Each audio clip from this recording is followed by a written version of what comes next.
Hello, everybody, and welcome. I'm excited. It is October 5th, 2022, because it is level 1, lesson 2. This lesson is called The Shape of Everything. And I have extensive notes. You will see me looking off to the side here quite a lot. And the notes are available in the email that I sent out to students of this class, formerly enrolled, and also the PDF that I've begun including in the link to the archive of this video, just because it's a lot. This is a 4-part lesson. Usually there's just 2 30-minute recorded lessons, but this is actually 2 hours worth of solid material, and it's very densely packed, and it's all really relevant and remains relevant at no matter what level of your journey you are. So for example, of course, I've been learning about this and thinking about this and focusing my tendril of attention on these topics for a very long amount of time. And I go over these lessons as review before I teach them again here, and I'm always getting new stuff.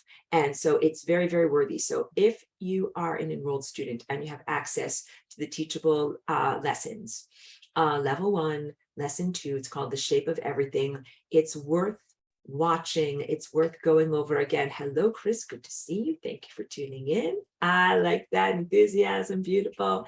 Yeah, really important. Go into those lessons because I do a lot with diagrams, and I'm going to try to do a comparable version of what I did there here. But of course, I always have many more details in the recorded homework. So it's worth checking out the textbook and then also coming here to be a part of the lecture. Got lots of beautiful people tuning in. I'm so pleased to see everyone. I'm just going to mute you all, not because I don't love you, but just for the sake of the recording, for the background. There we go. Muting all the lovely participants. Thank you for being here. Beautiful. And let me also just scoot on over to the side. Great. So the shape of everything. What am I talking about when I talk about this shape? This shape, as I grab my brand new sculpture that I've made for this class, is the shape of 4 vortices. It's the shape of what I'm calling 2 chakras. If one chakra is one of these at 90-degree angle, then you have another one at this 90-degree angle. It's the shape of everything. And first of all, if you look on my dress, you'll see a cross section of this in my dress. And if you look on these paintings behind me, you will see cross sections of that same shape on the paintings behind me, and on the painting that I'm working on there, and on that painting there, and on that painting there. It's in everything, and it's in everything for a reason. So this is an abstraction. It's an abstract shape. Let me get light on my face a little bit more so you can see me a little bit more. It represents abstract truth, and it is also a template for information. And what that means is that if you examine this shape, the way the energy flows through this shape, and the significance or the meaningfulness of how that energy flows on its path, and if you are able to relate it, for example, to your own journey as an individuated human or organism, you can also relate that journey to a larger or smaller fractal version of what you are experiencing. So for example, this is the shape of your energy field that is around your physical body or non-physical presence as one individuated human. It's also the shape of the planet's magnetosphere, or the protective magnetic envelope that surrounds planet Earth. And if you know, well, wait a minute, if my energy moves in a spiral like this and goes into the central point and then emanates outward, if you know that to be true, then you also know that to be true in terms of the energy of Earth's magnetosphere, and the energy of the sun's heliosphere, and the energy as it's flowing in your DNA, and the energy as it's going in atomic levels. So what am I going to focus on today? Color, the harmonic language, which is known as color, line, shape, form, movement, texture, and tone. My piano is on tone, not too loud for anybody with headphones. Tone being musical tone, and this is AKA sacred geometry, but I don't use the word geometry because the phrase geometry comes from geo, meaning earth, and metric, meaning measure. And that was a system that was designed in order to measure literally land parcels for fair farming practices, like who grew what percentage of the crop do you get. It is literally about measuring time space. And when I am teaching you about this shape, I am really teaching you about higher dimensional, multi-dimensional truthfulness realm. So I do not call it geometry anymore because it is more than just the measurement of Earth. or spatial reality. It is the measurement or the accurate description system of higher dimensional reality. So we can call it language of harmonics, more accurately, most accurately, the language of color, line, shape, form, movement, texture, and tone. All right. So this is a little bit of review from lesson 1, and this is the level 1 stuff, but it's deep stuff. And advanced students, you might want to continue to delve again into the recorded lessons to see from a new perspective. So this shape is made out of nested vortices, multiple vortexes. All right. Joanne keeps hopping in and out. She might be having connectivity issues. You can see there are 4 vortices here. 1, 2, 3, 4. All right. And this is 2 tori, or the plural of toruses. What is a torus? A torus is a donut shape. You can see in this sculpture very, very easily, there is a donut shape that goes around in this direction. So this would be where the cake of the donut is, and then this would be the central hole of the donut. But we don't just have one donut in this shape. We also have one, if you took that donut and you turned it on its end at a 90-degree angle, we also have one that is going around in this shape, but I don't have all of the sculptural forms here. I've simplified it slightly, but you can see that I have the 4 vortices that end up as a result of that. And we'll go into how this shape is created more throughout this, this lesson. All right, so this shape over here, the shape of everythingness, is related to the shape of a dipole magnet. What is a dipole magnet? It means a magnet that has 2 poles, north and south. North up here, south down here. This is, so the Earth, it has a magnetosphere, magnetic protective envelope. That is the end result of the crystalline core of Earth that is whirling and twirling, creating a emanation of swirling energy that then surrounds the entire planet. Pictures worth a million of my flapping, moving mouth parts. And also, so let me go to the whiteboard. And also, when I say Earth's crystalline core, you might presume that I'm talking about a crystal. Let me just switch to my face. I always say this for privacy's sake. And I finally have a crystal available here. You might imagine that I'm talking about a crystal, like here is a crystal, that is a quartz crystal that is made, and it is translucent. You know, you can see light through it. And you think like crystalline core at the center of Earth, it's metal, but metals are crystals. All right. So first let's draw. Here is a crystalline core at the center of Earth. And then here is a very rough sketch of our beautiful planet. All right.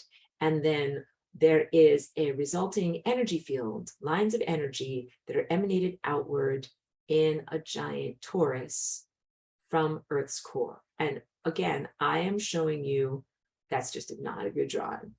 Static lines that are on a flat screen. But you guys need to understand that the lines are whirling and swirling and have a movement. So the lines have more of a spiral nature like this, spiral nature like this, and that they are made of many, many, many little, here's little tiny particles that are going along, going in their different flows of energy. All right, good. So you will add the that intelligence to it. All right, so this magnetic field that surrounds Earth is a magnetic field that can be measured and acknowledged by present Earth's surface science. So that would mean that it can be recognized by the instrumentation that is available in this world right now to measure physical presences, and that validates it in many ways. The energy field that surrounds your body. Do I have a picture prepared for you? Oh, I always have everything ready. Just hold on a second. I have actually lots of pictures prepared for us today. Hold on. I want to go to one particular one. Just gonna take 1 second, guys. Gonna take 1 second. That's the one.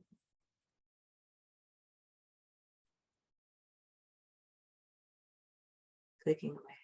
Good. Now to go to ship screen. Thank you for your patience. This energy field here. So this energy field here where I'm scribbling is actually not yet measurable by scientific instruments. So this is blah, blah, blah, blah, blah, blah. You can tell my brain is racing very fast. This is, first of all, your light body. Light is an electromagnetic phenomenon. Here is E for electricity. Here is M for magnetism. And those are two aspects of the phenomenon of light that are not even just the phenomenon of light, phenomenon of energy as it flows through the physical world that are measurable by science. This is also your light body. I've told you that it is made out of the type of light that you perceive and emanate from your inner eye. So when you look at me right now, I mean, if your inner eye is activated, then you might see a glowing bubble of light around me. But unless you do have that inner vision, you might simply perceive my physical presence. Science perceives your physical presence. Science perceives the magnetosphere of Earth, because you can measure it literally with a compass that will tell you where the North Pole is. But this, what is around you here, is not something that Earth's present level of science recognizes, acknowledges, and measures. However, it is very much something that exists. These are the subtle energy layers or subtle energy fields of the human body, and these are part of several different spiritual traditions that emanate from as artifacts from ancient Atlantis. That's the Hindu tradition, the Buddhist tradition, but just please know that these are just, it's like having eyeballs. Like this is part of what it is to be alive. It's not only for people from a particular denomination or affiliated with a particular religion or philosophy or anything like that. So this is your energy body or your time body. If I go back to that picture, this is literally the force field of both time, timelines, and probability structures that surrounds your physical body. So your light body is your time body. So to reiterate, there is a relationship between electricity and magnetism. When you have a particle that goes in one direction, your annotation. Here is an electron going in one direction. What it does is create a complementary structure that is a magnetic field that is at a 90-degree angle complementary to the direction of vector or force that the original electron flows. So that is why it is called electromagnetism. And light, as it is perceived by your physical eye and as it is measured by science, is considered a phenomenon of electromagnetism. The magnetosphere of Earth is measurable and perceptible by science. It is the same shape as the chakras on your body, which I taught about and spoke about in level 1, lesson 1. However, the layers of subtle energy that make up the entirety of your time body and time itself is not yet directly perceived and measured by science. Tricia says the whole painting looks like eyes. Yes, very nice, very nice. And also that we're not at the end of the journey. So of course, apparatuses will be created at some point to artificially perceive and measure and take images of, like photographs of your non-physical energy field, but you're not there yet. But please don't think that that is the only level of validation, because there are many, many beings who have insight. You have pure insight, the capacity to see with your inner eye, and that you are able to perceive people's energy fields, aka aura, aka light body, including your own light body, but that it might not be something, again, that you can take a picture of with a Kodak camera and then share it with others. So again, this is my job. Because you don't have a Kodak camera to take a picture of this stuff. I use my inner eye to look at this stuff, and then I remember it in great, great detail. And then I come into physical reality and I'm like, okay, let me grab my paintbrush and paint what I saw, which is similar to what portraiture was like before the invention of the photograph, when you had to look at a person's face, remember what they looked like, then go home, get your easel, get your palette, get your paintbrush, start painting, and make a portrait of what that person is, and also capturing their essence of what they look like. Okay, so the sun has the magnetosphere around it. You have your own time body, which is also a light body made of possibilities and probabilities around you. Then there is the sun. The sun has the heliosphere, which is also shaped exactly like this, but on a much grander scale. So you have at the center convergence point here, that's where you would have the sun. Then you would have inside of there, where I'm wiggling my finger, a little tiny version of the energy field that would be a planet, like planet Earth or planet Jupiter or something like there. lives within the larger energy presence of the sun's heliosphere. And then on that planet, as you and I live on planet Earth, or live upon or with planet Earth, we then have a tiny little torus. So what I'm trying to say is you have a big, giant, fat torus with a smaller torus inside of that torus, with an even smaller, tinier torus inside of that torus, and then inside of you, even down to the cellular level, where your red blood cells are shaped like tori and have the fluid dynamics that flow in toroidal structures, and also on a DNA level. All right, so I want to go, let's just do, you can tell sometimes my mouth doesn't work because my brain wants to go in 10 million different directions. Let me just do a share screen and show you some of the images. Let me just roll through these images, not this, of what I want to show you for class today. All right, so this is a molecular diagram of what DNA looks like. And I wanted to show this to you so that you could see an accurate sharing of what it looks like. This is a sketch that I did that shows the creation of the 4 vortex shape as it relates to the stretching of the fabric of space, time, and consciousness, which is actually, I call it like a stretchy ball, like a beach ball. This is what I wanted to show you, and let's make it bigger if I can. Make it bigger, make it bigger, make it, can I make it even bigger? I hear you guys shouting in the background, like, even bigger, or we're on phones, it's tiny. So this is important. This is, oh, and I can get the annotation too, how exciting. So this is supercoiling. I have an excellent supplementary homework video that I will share as part of the archive of this class that shows supercoiling, and it has that soundtrack from Kill Bill on it. It's pretty cool. I've shared it for many, many years, but I don't want to share it here in class because I don't know if there's copyright issues if I put that embedded within my own. So I will share the link separately and you can link to that. But basically, what is supercoiling? Aurora, everybody's asking this with their minds. Supercoiling is when you take this simplified structure of DNA that I would say is analogous to one thread or one piece of yarn, and you begin to coil it up, adding kinetic energy to the shape of the yarn through the coiling process. It is a coiling the same way that you would knit a sweater or crochet something, and it involves these protein structures. Here they are pictured in pink. They're called histones. So this is, oops, I wanted to rewind actually, and also, pardon me, I'm gonna sneeze. Sneeze is impending. Pardon me. Thank you so much. You take one strand of DNA like this over here. Thank you for the blessings. Blessings are received in gratitude. Thank you very much. And that one strand starts to wrap around the histone structure, wraps around twice, and then it goes on its journey and it wraps around another protein ball twice, and then it wraps around the next protein ball again, and the next protein ball again. That is part of the journey of supercoiling. Supercoiling means that we're taking the simplest, simplified form of DNA, which is this one strand, and then beginning to knit and weave it into levels of greater and greater complexity. Every time you knit and weave your DNA together, you are adding kinetic energy. The difference between kinetic energy and potential energy is energy in motion. Kinetic, sorry, I said the wrong thing. Kinetic energy is energy in motion. Potential energy is energy that is stored. When you are doing this weaving process, pardon me again if I misspoke, but now I clarify, you are adding potential energy to your DNA. Every time it gets twisted up and wound up and woven into these complex loops, you're adding energy to it and it is stored like a coiled spring.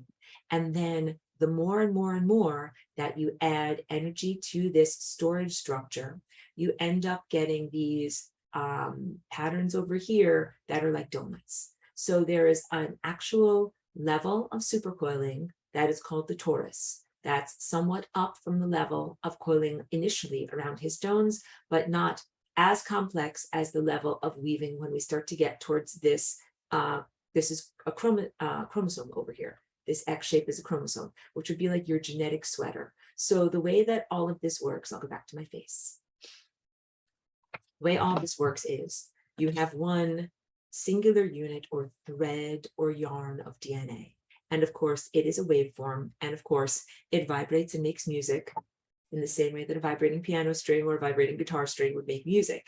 What you start to do is add energy to that one strand by twisting it together. And the more that you twist it together, the more that it starts to kind of create these loops and twist back on itself in greater levels of complexity. So first it starts to twist around a spool, these histones, then it starts to twist around into a toroidal field, or toroidal energy field. And this matters because why? Because, class, any place you have a torus, you can then add the additional dimension, add the additional movement, add the additional degree of freedom, and turn it into a flying rainbow lasagna. So mastering and really embodying this information that I'm sharing on lesson 2 facilitates your journey to flying rainbow lasagna-ing with not only your overall energy field, that is your personal light body and emanation of the sun and field of possibilities and probabilities, but and also your subcellular vibrations that happen on a somatic cellular level of physical embodiment that are in the nuclei of your cells. So you already have your DNA doing this dance. DNA, also, I'll just do words for you. When it is in an X shape, it is called chromosome. That's the knitted sweater version. If you unfurled every single bit of the sweater, pulled out all the loops, and just had a giant kind of tangle of yarn, that is actually what DNA is doing for most of the life cycle of your cell. It is called chromatin. And now I'll go back to some of my sharings of the imagery of today, because you're going to see these words on your screen. So now I'm going to put this down.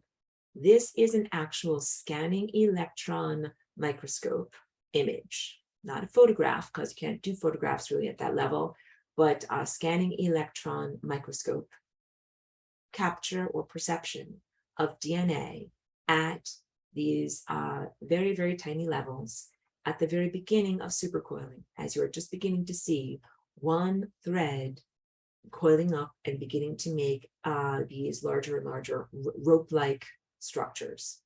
And here, look at what this says. This is a still frame from a YouTube video. Heterochromatin, chromatin, got it? So here you can see, let's see if I can get that annotation. Every time I do it, I feel like it's a major triumph. Here is, and these are composite images. Oh wait, I had it. I clicked on it. I swear, it's clicking. Okay, good. No, good. I just wanted to test to make sure that I actually have like anxiety, like, is my thing going to work when I try to draw on it? These lines over here are, again, taken originally from a scanning electron microscope, then artistic amplification has been done in order to make these animations. It's a hybrid image, but you can take it to heart that there's a lot of truthfulness in this image. Here's one strand of DNA, and here it is wrapping around these histones. And then here it is wrapping around these histones again. Here it is wrapping around these histones again. Here it is wrapping around these histones again. I'm going to erase that so you can actually see what's going on in the drawing now. And you can also see this is an accurate portrayal of DNA because you have the major groove and the minor groove. Major groove is where I'm highlighting in pink. Big, fat groove. And then minor groove is the little skinny groove because they're actually not the same size. And just as I'm telling you, like, music is groovy. You have the major groove over here and then the minor groove. Why does this matter? Because those act as types of train tracks. And this big fat RNA over here, RNA is a type of messenger, travels along the train tracks of your DNA, and it reads the protein structures there and is able to determine the book of life and potentialities of your world based upon the bumpiness. It's like reading Braille, of the bumpiness of your DNA. So again, if we go back to that picture that is that drawing that I made, I can't get back to that drawing easily. I go back to that drawing that I made, and I share with you about the rainbow energy field that is around your body.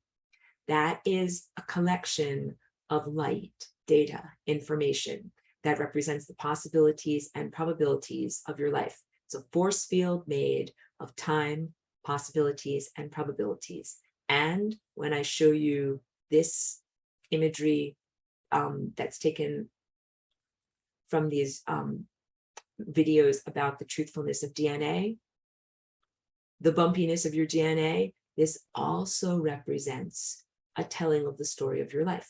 So these are like scrolls of your life. Also, let's talk about methylation. So wait, now I'm going to go back to me. DNA is like scrolls, like an ancient Egyptian papyrus scroll, a long piece of information that then gets rolled up and scrolled up like this. When it's fully, oh, let me just mute everyone, not because I don't love you, but that will just help with the audio quality of the recording. When something is fully curled up in the scroll, you cannot read the information there. When the scroll is unrolled, you can read the information easily. Your DNA does exactly the same thing.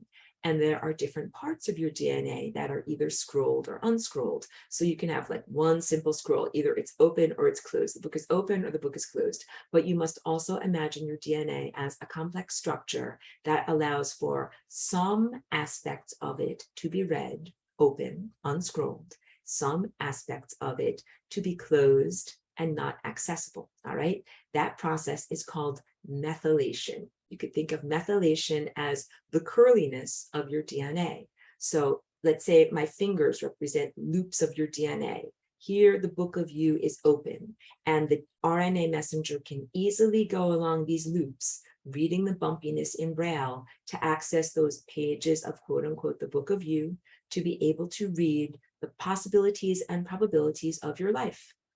Aurora, it sounds like you're saying that DNA is more than just something that describes the blueprint, like the protein structure of my face, like what my earlobes are shaped like, or what color are my eyes, or like what color are my elbows. The answer is yes. Your DNA does much more than that. So up until this point, Earth's surface science has been interpreting and looking at DNA as a very simple, straightforward blueprint that determines your protein structures. What's your elbow shaped like, right? What are your earlobes shaped like? I am telling you that DNA is much, much more complex and magnificent than that.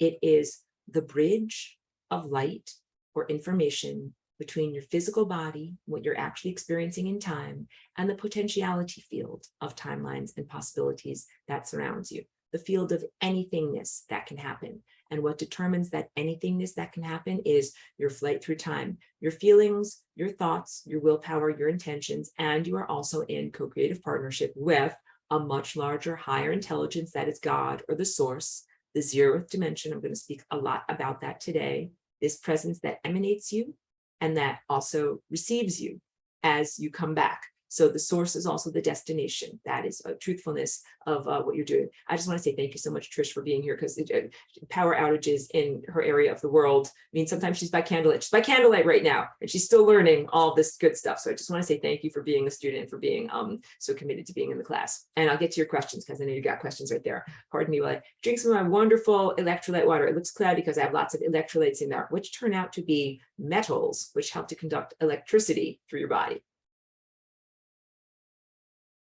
Running a marathon might be using up a lot of electrolytes.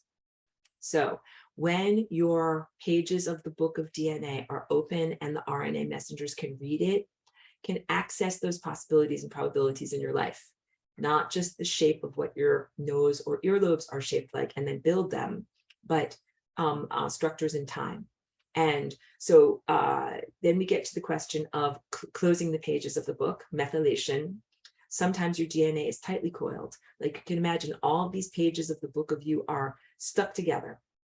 And there is no way for the RNA messengers to kind of see or read or sense or feel what's inside of there. That information is closed.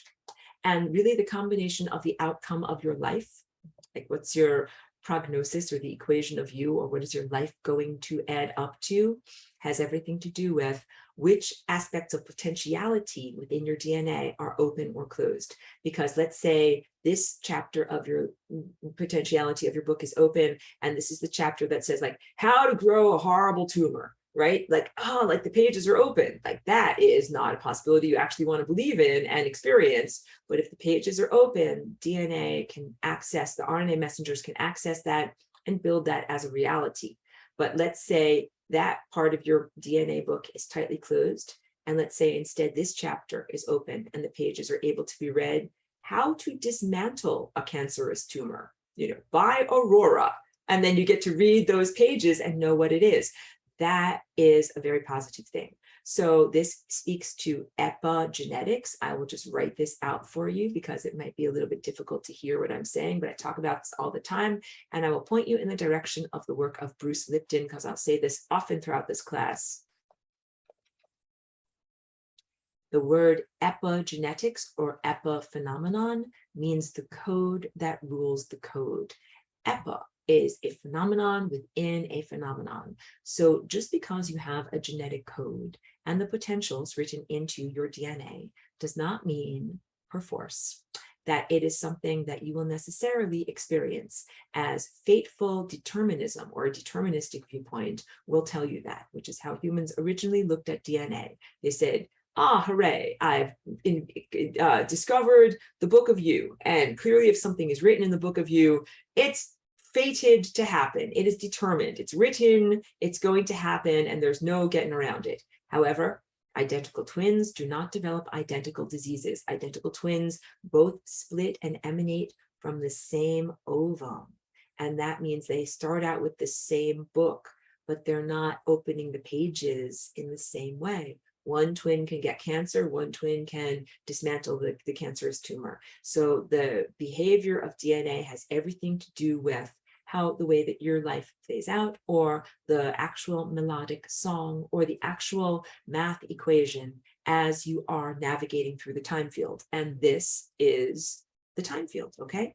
Now I want to rewind. Well, I was going through these different pictures because I wanted to give you a sense of what DNA is, but I want to rewind a little bit to the sense of this is the shape of Earth's magnetosphere, magnetic protective envelope around our planet. It helps to protect life. That if the planet is at the center, like this little crossing point here of this energy field, like let's say my fist is a comet and it's coming in, but it can't get in there because there's these wonderful energy force fields that are protecting the planet from comets, asteroids, space debris, juncola, whatever we would like to call it, because there's tons of stuff, erroneous signals that are flying around through space, and that if they come to the planet where the delicate nature of life is trying to develop and grow and become something in complexity, like smashed by a comet again, start from the beginning, smashed by a comet again, start from the beginning. Very, very hard to grow a garden of life when you're constantly being smashed by this space debris. So this is a protective force field. It's magnetic. It repels a lot of things. And it does a couple of things. So it, first of all, helps to repel debris from space. And it also helps to repel and mitigate the incredibly strong energy presences that come off of the sun, our nearest star. The sun is your friend. The sun is life-giving. The sun is your love. The sun loves you. The stuff that comes off of the star is also literally time, timelines, awareness, and possibility. But, and however, we do not want to get burned by too much sun. That's the real issue. Like a little bit of food is good, but I don't want to like drown you in ice cream or drown you in whatever, you know, something that could be nourishing in smaller amounts. Or like a little plant that's a seedling. If you put it outside on a day when it's 100 degrees in the middle of a place where there's no shade and it's only got 2 little leaves and it doesn't have a lot of stored water inside of its leaves, the plant will wilt and die. It cannot take that level of forceful information coming off of the sun in the form of light.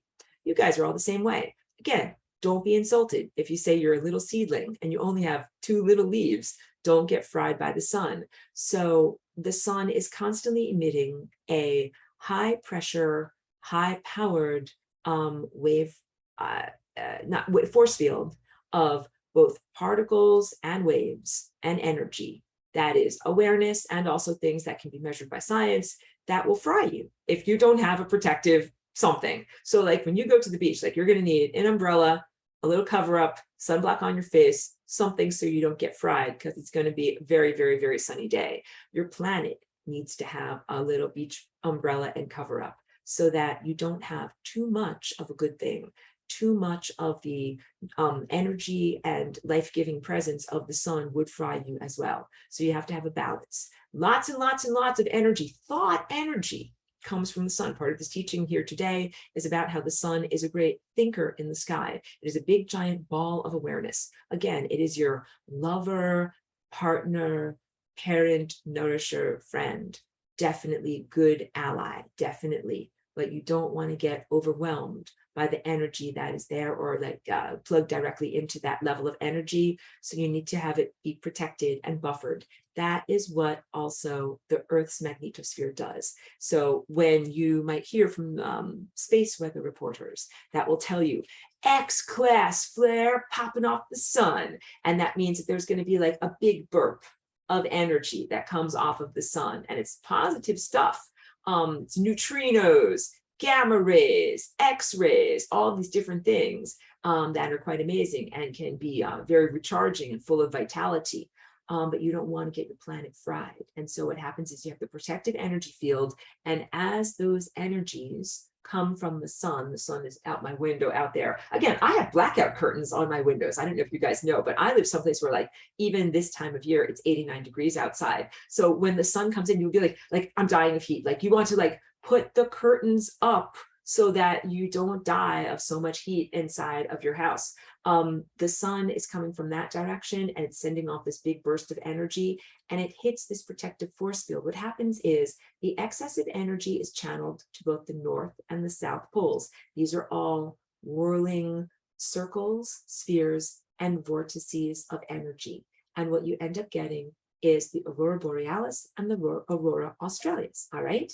That is the phenomenon, light phenomenon that arises, meteorological or atmospheric light phenomenon that arises by the interaction of solar wind and solar particles and solar consciousness and Earth's magnetosphere. So the aurora borealis is up here at the North Pole, usually seen in places like Sweden and Alaska. The aurora australis is at the South Pole, again, usually seen near Australia and New Zealand, or Antarctica.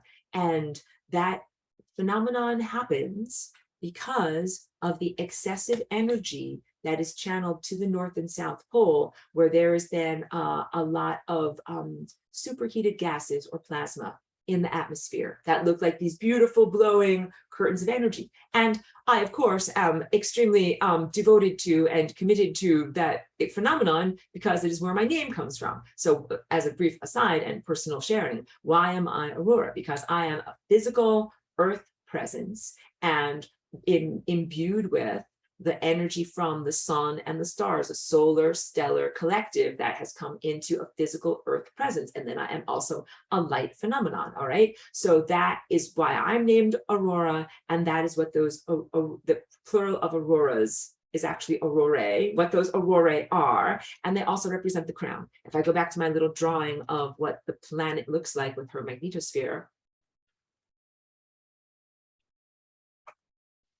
let's get purple for the crown. And it looks like a halo. This is where the aurora are. So it's up there, but I'll draw it. Where do you see it on the planet? North Pole. Here it is up around the North Pole, Alaska, Sweden. And then here's where you would get the South Pole stuff all the way along there. And these look like, of course, like beams of light, and curtains of light here, whirling curtains of light going around like this. It's your crown. Do you get it? Like the crown violet chakra of your body, which represents in the system that I'm teaching you, but not just merely an arbitrary system that I developed for myself. It's a language that I'm sharing with you. Your crown is your connection to higher consciousness. It is your connection to the source. It is the highest note within the human octave of red, orange, yellow, green, blue, indigo, violet. Violet is the highest frequency, shortest wavelength, highest note in the human octave. It's where you plug into the source. Okay, so the flow of energy, let's also speak briefly about this. Flow of energy, North Pole and South Pole. Here, I'm not trying to make crazy hand signals here. The North Pole up here and the South Pole over here. Many people right now are worried about pole reversal, pole shift, right? Because there is an ancient trauma that is in the process of being healed. I don't want to say it's an unhealed trauma. You're in the process of healing. We're speaking positive words here, all right? But everybody on this planet has been traumatized by what is known as the fall of consciousness, fall of Atlantis, a time when the Earth's magnetic poles shifted from north-south to south-north, kind of like a pancake flip-flop, and flip-flop and crustal displacement, kind of like whoosh, whoosh. I know these are not very scientific terms, but flip-flop and whoosh equals lots of catastrophe and lots of tidal waves and lots of crustal displacement. And you can't see the lighting in here is not that great in terms of me sharing this painting on this occasion, but this is what I'm talking about, of what we are actually experiencing with this pole shift right now. This is the birth of the flying rainbow lasagna, and the painting shows Earth's toroidal magnetosphere splitting apart, and then the emergence of the flying rainbow lasagna from within. Like I told you, mastering these concepts about the shape and the torus and the singularity at center will help to facilitate your journey to flying rainbow lasagna ing as an individual consciousness. This is the higher dimensional experience and outgrowth of the potentiality form that is here. The ongoing pole shift that you're going to experience is not north-south to south-north, oops, flip-flop, pancake, swish, swoosh, crash, crash. No, although I honor in my lightheartedness the profound trauma that people experienced from that experience, then you're like, oh no, it's going to happen again. This is an inside to the outside.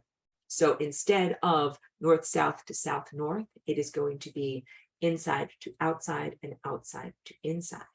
And this is a very different level of potentiality and personal transformation than what happened in the past that makes many people fearful of the present moment. So I am here in order to assuage you, but not with any sugarcoating, but with very, very real information. You're not going to have a giant catastrophe as you had in the past. And also, if you had a catastrophe like that, it would not be survivable, like with a bunker and a can of beans or a crossbow or anything like that. Like, no offense to preppers, because it's good to be prepared, but you would not survive because the place would be totally uninhabitable. And we have experienced this in many cycles of the loss of civilization, which is why it is a re-traumatization. But we are in healing from this trauma, and it's not going to be the same way this time. You're going to go inside to outside and outside to inside in a very positive and peaceful expression and transformation. So that's what I'm saying on that. And all of that relates to what I'm teaching you about the transformation of your DNA right now. Okay. So I just taught you also about DNA supercoiling. Check out the supplemental homework video with the Kill Bill soundtrack on it. Supercoiling being adding tons and tons and tons and tons and tons of energy to something, twisting it up until it's super, super, super, super, super coiled, and it's like a spring that is ready to unload. When you do this, it is similar to a solenoid, and I'm going to write that word for you also.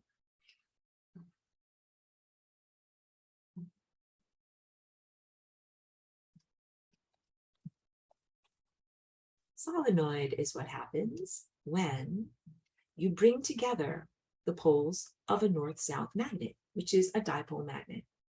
Very briefly, here is a magnet, like a big piece of iron, a big iron bar. Here's its north pole. Here's its south pole. Guess what? It has fields of magnetism that emanate all around it in exactly the same shape that I've drawn for you and that I've shown you in terms of these chakras or time structures of your body. What happens if you join together a north and a south? Because you recognize in the world of magnetic fields can repel, magnetic fields can also attract. So what you have actually here are two complementary poles that if you are able to, like, let's say, bend this piece of metal so that this part comes around to this, if you can bend them together, what you end up getting is a solenoid. So rewinding now to the more consciousness concept aspect of a dipole magnet, you have duality. The qualities of north and the qualities of south are actually opposing qualities. They are different. They have opposite but complementary qualities. But a north pole and a south pole sticks together. You got it? That's what magnetism is. So ordinarily you'd have, here's another magnet, and here's the south pole of another magnet, and you would have these guys stick together. I always make my joke, let me make my joke once per class. That's what good waffles do. They stick together. All right, so this is the bond, magnetic bonding between these two chunks of iron, all right? But what if you're going to have a magnetic bonding of a thing to itself. Essentially, instead of these two things being opposite and creating all of these duality structures, what if we can join them together? These are arrows that are meant to show joining together. You get it, you get it. What you end up getting is a solenoid, which is a new form of magnetic structure, where then you have the field lines going around inside of the torus. And it's the resolution of duality. If I'm not explaining it in enough complexity, I really urge you to check out part 3 of the Teachable teaching on, go to your homework logins, level 1, lesson 2, part 3. There's an extensive teaching there about what is electromagnetism, what is a solenoid. Okay, I'll go back to the whiteboard, because I hear all of you being like, oh, like Aurora, but I'm like, but we have so much to get through. But here is an electron. The electron is a tiny particle that creates electricity when it flows in a wire. All right, here's the electron moving in a direction that is also known as a vector. When the electron moves in one direction, it creates a complementary force field that is perpendicular. So this is at a 90-degree angle. I'm drawing a 90-degree angle there. That is called magnetism. So electron in black. The E stands for electron. Magnetism in red. Here's a magnetic field. That is the end result of the flow of an electron. That's why it's called, and I'll write that as an M for you, electromagnetism. These are two complementary phenomena that happen in the physical world that you could think of as a seesaw or as a balance. Electromagnetism, these two things happen at the same time as complements to one another in the physical realm. And it's kind of like saying you can't have one without the other. That is kind of accurate. And when you have a magnet, it is the representation of certain forces of magnetism. And when you turn and bring together the north-south poles of a two-poled magnet, you have a solenoid, which ends up becoming a circular form of magnetism, which then creates a toroidal field of electrons around it. The most reductionist way that I can say it in simplified form is to say that a solenoid has a relationship to you in terms of your time body, your time-field body, field of possibilities and probabilities that surround you, and also to your DNA, as your DNA is becoming in the process of supercoiling to becoming a chromosome. So supercoiling is like putting all of your stuff in a suitcase so you can get on the plane. Got it? Like I can't fit all of like everything that's in my closet in my suitcase, but what if I roll everything up into little tiny packages and I kind of like put my socks and my t-shirts in there like this and put everything together like that? That's the idea of your DNA. If your DNA is this big giant quivering mass of vibrating strings, very, very difficult for you to be able to get that into your suitcase to be able to go on your flight to go someplace else, which is basically cell division. So most of the time your stuff is unpacked, it's unfurled, but the packing, supercoiling, happens to be able to perform cell division, which is, I guess you could think of it like traveling through time, like to the next generation. That's when you become a chromosome. So there's reasons for all of these DNA behaviors. It is the same, solenoid is the same term that is used to describe electromagnetic fields in a particular arrangement as it is to describe a certain level of supercoiling of your DNA, which sometimes again has your scrolls fully open, hi, read me, or sometimes closed up, I'm inaccessible to you. As a brief aside, methylation is something that you might have heard about in the field of holistic health as it relates to the body's capacity to detoxify from different things like exposure to aluminum, and the aluminum can be in various different formats, can be environmental, in food, or in lollipops that go subcutaneously into people's bodies. Because some things are Voldemort, we can't talk about them. Some people have more difficulties processing the aluminum and detoxifying their bodies from it than others. This has to do with a particular mutation that is part of some people's genetic code. I've read that it is actually 60% of the population. It's not actually a minority. Many, many people have this. It's called MTHFR. MTHFR is a particular genetic quality or blueprint in your body that makes it difficult to do this methylation process, and the methylation of curling or uncurling these DNAs that has to do with the capacity to detox. And it also includes the capacity to detoxify from the things that are added to grains in order to augment them. They're actually vitamins that are not able to be processed. So they're considered to be positive vitamins like riboflavin and things like that, because they help to protect babies when they are forming in the womb. So blah, blah, blah. This culture decided, let's add riboflavin to wheat. It's going to protect babies that are forming in the womb, right? But didn't know that 60% of the population cannot process that riboflavin. You can process the stuff that comes directly out of green leafy vegetables, but not the form that is the augmented form that they sprinkle into. It's called enriched flour. That's what enriched flour means. So it is not something that is inherently bad, wrong, or evil or antithetical to the body. It's just that some people genetically do not have the capacity to remove excess amounts of it from their body, and then it builds up and becomes metabolites, metabolic byproducts, and gives all sorts of autoimmune and neurological difficulties, and can present as some of the symptoms of autism. Got it? So people that are injured by the subcutaneous things that go into people's bodies, sometimes that happens because they simply have a genetic quotient that does not allow them to process out these types of substances as effectively as other people. So MTHFR, difficulty with methylation, what can you do? There's actually all sorts of different supplements you can take, including powdered aloe, which is wonderful stuff to be able to help support your body in its detox process. That was a whole aside. That's not in the recorded lesson from 10 years ago, and we have so much to get through, but that is, I think, an important thing to talk about. So to sum up part one of this presentation, that's a four-part presentation. I'm checking my time when I look off the screen over there. On a subcellular level, you have tori, multiple toruses in your DNA. You are on a planet, on a planet that has a beautiful magnetic field around it that envelops you in a toroidal magnetosphere. Your individual energy field or time body or subtle body is shaped like a torus. Your planetary structure is within the sun star's toroidal field, and it is also a torus. So I didn't even get to this. Let me share more pictures.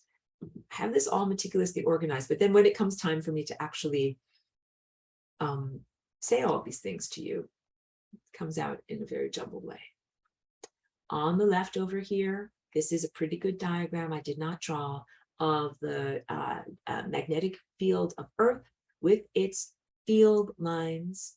And then what is over here is an artist's rendering of a galaxy. And I bring it up because you will see that it is shaped like a torus also. Here is the flat plane of the galaxy, otherwise known as the accretion disk. So it's actually a spiral, but we're seeing that spiral like on its edge, all right? Super on its edge. And this blue-purple balloon over here, this actually represents a giant exhalation of plasma, superheated dust and gas. You would not necessarily see a giant purple bubble if you looked at the edge of a galaxy, or if you looked at a galaxy edge on with your physical eyes. All of this is done through apparatuses that don't function like your physical eyes. They function by perceiving things like gamma rays and X-rays. So this is an artist's rendering of what is emitted from a galaxy. So again, this is the galactic plane where all the stars are. Here is the supermassive black hole that is so super massive. That's an MBH, SMBH, supermassive black hole that is at the center of the galaxy. That is the big giant gravitational glue holding everything together. Maybe it would be the best waffle ever. Stick together with everything. I'm being super silly already. Supermassive black hole is here, and then these are these giant emissions of superheated dust and gas, which is plasma. I bring this up because you can see a very clear torus shape. Here is one of the circles of the torus. Here's the other circle of the torus. Let's draw in. Here's a vortex going inward. Here's a vortex going inward. Look, that's exactly like a torus. Here's the torus of Earth's magnetosphere. Here's the vortex going inward. It goes all the way to Earth's core. Here's the vortex going inward. It goes all the way to Earth's core. So again, one torus would be considered this, but when I show you my sculpture, I'm also showing you the complementary tori that are at 90-degree angles. Boom. Good. We have so much to get through. Let me get through it. Good. Yeah, on a galactic scale, the collection of innumerable stars is a toroidal energy field. That's on a, you are one torus. And so you've got tori that are in your DNA, tori that are your red blood cells, creating toroidal fluid dynamics through the fluids of your body. So you have a torus around you on a planet that has a torus within a heliosphere emitted by a sun star. That is a torus that is part of a giant galactic plane or accretion disk that is on a galaxy that is shaped like a torus. That you're recognizing this is like a primary shape of energy in the cosmos. And if you learn something about that primary shape and you can apply it to one level of reality, you can also apply it all the way up to the scale of the galaxy. All right.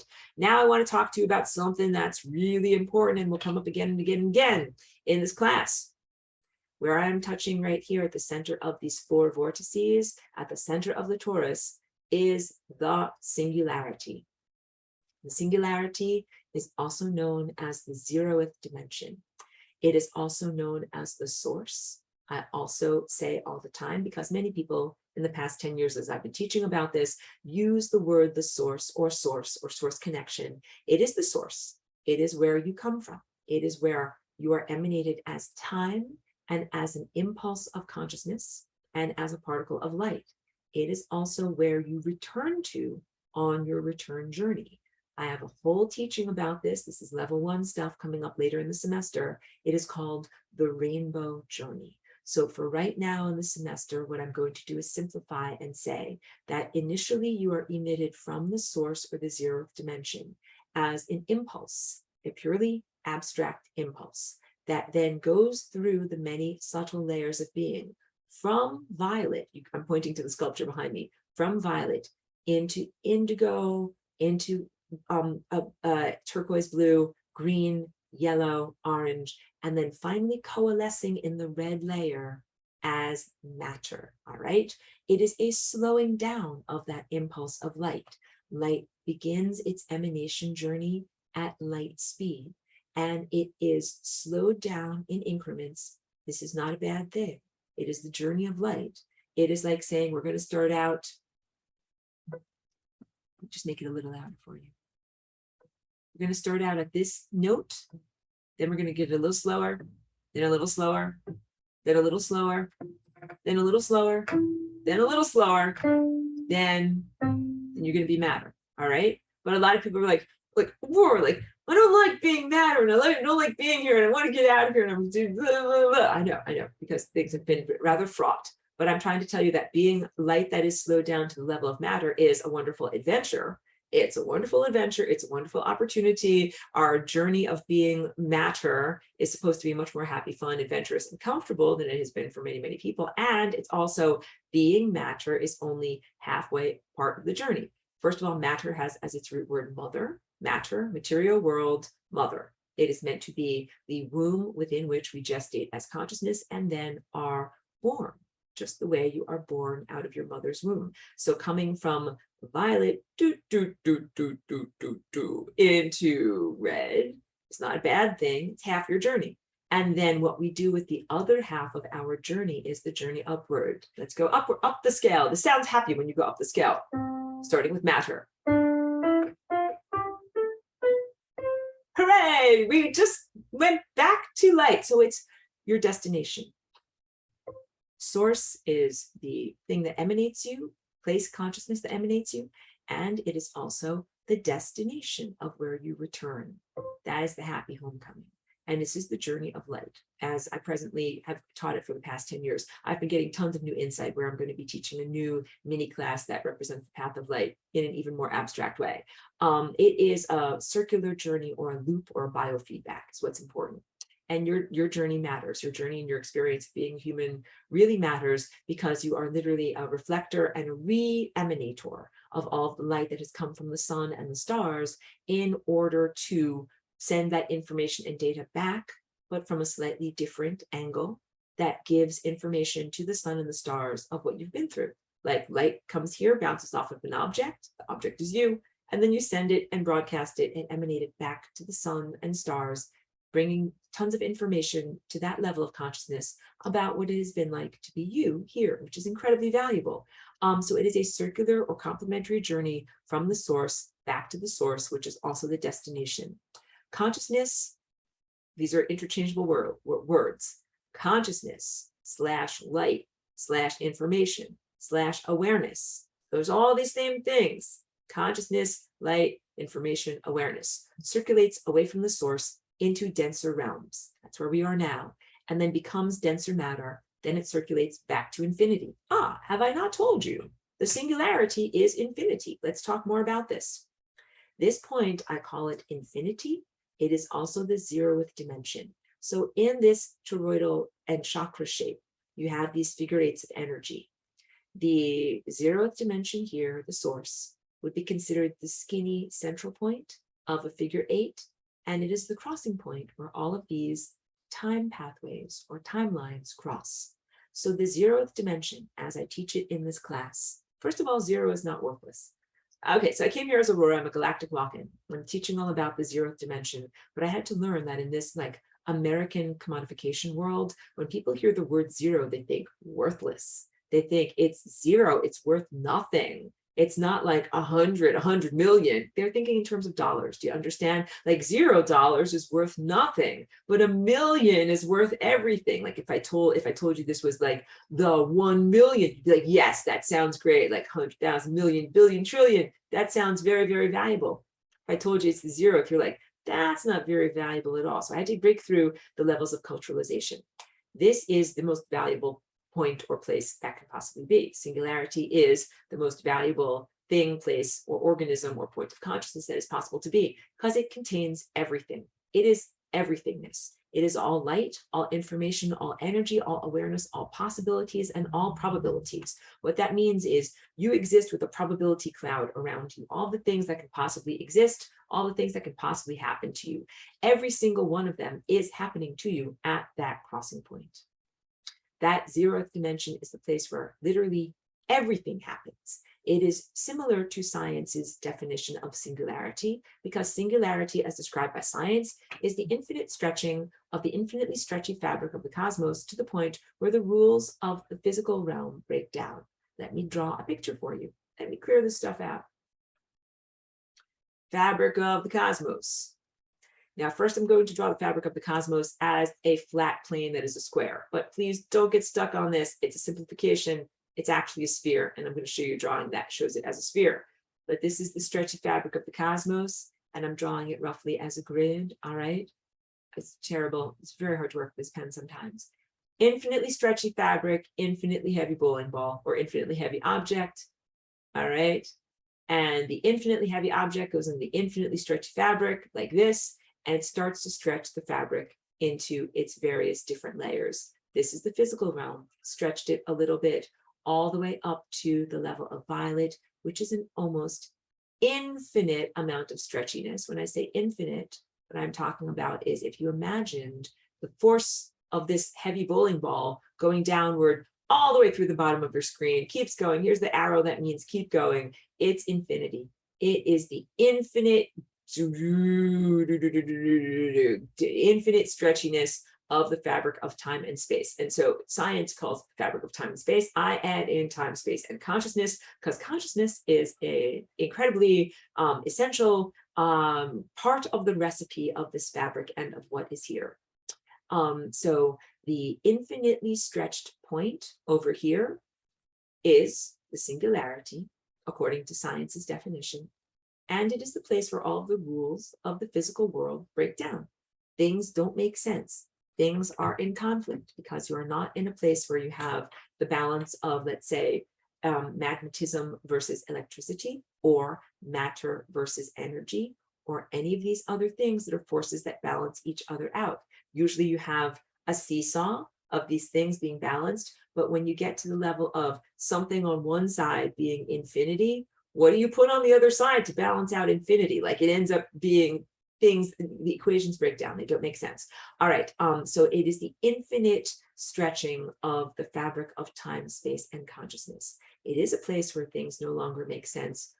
From my descriptive viewpoint, it is the overlapping everyness of every place. So let's say there's conflict there according to the rules of physics, the physical world, because there's a timeline that exists there where something happens, but the same exact, a converging timeline there, complementary timeline is what I was trying to say, where that thing doesn't happen, but they both exist at the 0th dimension. The 0th dimension, or infinity point, is the point where every single possible thing that could possibly happen happens, and it all happens all at once in one place. Blah! Aurora, my head just exploded. I know, let's draw it. Let's draw it out. It's the room of infinity. And there's only one, that's why it's called singularity. It is single by nature. You cannot have a duality or a multiplicity. So let's draw singularity over here. Singularity is this room, and I'm drawing it like a box, even though it's a point, but I'm drawing it like a box so that you can kind of relate to it. But please think of it as like this tiny little dot that's over there, like a tiny little dot, okay? Singularity is a box. And then let's think of all of these other places as doorways to infinity. This is a doorway with a little doorknob. Here's another doorway. Here's another doorway. Here's another doorway or a window. These are all multiple doorways that all lead to infinity. And these multiple doorways, so wait, now I'm going to draw like zoop, zoop, so you can kind of imagine like that's where they open up to. All right, all of these are doorways that open up to infinity. You have a doorway or multiple doorways to infinity inside of you in terms of the center of your chakras. I have to draw all of these because I'm obsessive in this way. We need to finish this drawing. Boom. Good. Doesn't that feel so satisfying? Ah, good. Multiple doorways that all enter into the same room. I think that that visual there is really crucial for you to be able to absorb and internalize the truth of what I'm sharing with you. I'm going to go back to my face. You have not just one, but you have a whole set of these chakras, and you have sub-chakras, and you have the toroidal shapes that are at the center of your cellular forms, which is your nuclei relating to your DNA, red blood cells, centers of atoms. You have like trillions of these shapes inside of you. Every single one of those shapes has right here a doorway to infinity. And it all goes to the same place. So the 0th dimension is called 0, not because it is worthless or worth less than the 100 million billion dimension, because it only takes 0 amount of information to describe the position of anything that is there. That is because everything is there. And when you imagine the 0th dimension, technically, there's nothing around it. It's just that one little dot, boom, just a dot. And there's nothing around. It's not like a dot floating in space or a dot in a room or a dot any place. It's just a dot. And now we're going to talk about and learn about the journey of basically how to build the cosmos, how to build the structure of the cosmos as it emanates from and relates to that dot. So the 0th dimension, now I'm going to clear all of this out, clear everything. We're starting with this one little dot, but I'm going to make it big on your screen so that you can actually see it. But that is the 0th dimension, 0. It is the house that contains everything. So I'm drawing it like a little house, you know, with a roof and a little tiny chimney and little tiny smoke is coming out of the house. It's the house that contains everything. It contains every possibility and every probability, and it requires 0 amount of information to determine the position of anything that is there, because literally everything is there. It is infinity. So whenever I draw this infinity symbol, please know that the little crossing point there is the 0th dimension. It is the most infinitely valuable point in existence. It is also known as the singularity or singularity. Oh, okay. Oh, I will get to your question. That's a hard question. I will do it though. I promise. I just read it. Let me stay in my flow. The 0th dimension, the infinite overlappingness of everything, and the concurrent experience of all potentials. So what does that mean? It means in the morning, there's a timeline where you wake up and get out of bed, and there's a timeline where you wake up and you don't get out of bed, and you laze in your pajamas. This spot contains both of those timelines. And there's a timeline where you don't get out of bed because an alligator bit off your face. It crawled in your window at night and ate your face. Oh no. That 0th dimension also contains that timeline. Contains every single timeline, possibility and probability, not just for you, but for every molecule, every organism, every aspect of expanded experienced time. One of the most amazing moments or developments in the structure of cosmology, or the story of how the cosmos became into being, is the concept that this singularity, again, there's nothingness around it. There's nothing over here. Where I'm scribbling actually does not exist. I can't scribble there. This is conscious. This 0th dimension singularity source is conscious. It's aware of itself. It's self-aware. It had to, in order to create a multidimensional space, it had to at one point think the thought, what if a little piece of me wasn't with me here, over here, but was actually somewhere else? Like, I'm going to make a dot anywhere else on this page, over here. A little tiny piece of me isn't with me, but it's actually somewhere else over here. That's the most revolutionary thought, the most revolutionary leap of consciousness. And we mirror that every time we make this quantum leap into the next dimension. It's imagining, theoretically, something that is unimaginable, but you imagine it because, again, everything is here. There's nothing that's not there, and there's no place else to be. But somehow the 0th dimension had to imagine something being someplace else and the capacity for it to be somewhere else. And as soon as that was created, that is the 1st dimension. So now I'm trying to draw a straight line. It's very hard with this pen. Straight line to connect these 2 dots. So that's 1. It's the 1st dimension because it only takes one piece of information to describe the position of a point on this line. So this might sound familiar to you from like the 3rd grade. It's a numbers line. And the numbers get bigger as you go up in a particular direction away from 0. And each number is an integer, 1, 2, 3, 4, 5, 6, up to 10 million, billion, gazillion. And the numbers are arranged in a linear fashion. So there's one piece of information, like to be able to determine this over here, that's a 1, that's a 4, that's a 5. We can determine that, but we don't have to have 2 pieces of information. All right. Now, what we're going to do is do the same exact leap of consciousness into the next dimension, but at a perpendicular angle. Every single one of these leaps into the next highest dimension takes place perpendicular to the original dimension. So for the 0th dimension, perpendicular to 0, or the singularity, can be any direction, any direction, any direction, any direction, like spokes of a giant wheel.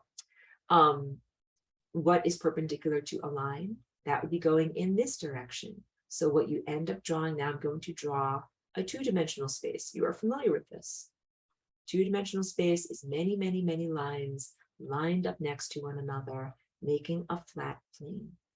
And I'm going to use the magic of perspective to draw it roughly looking, like a square, like a piece of paper or a playing card, something that is 2-dimensional.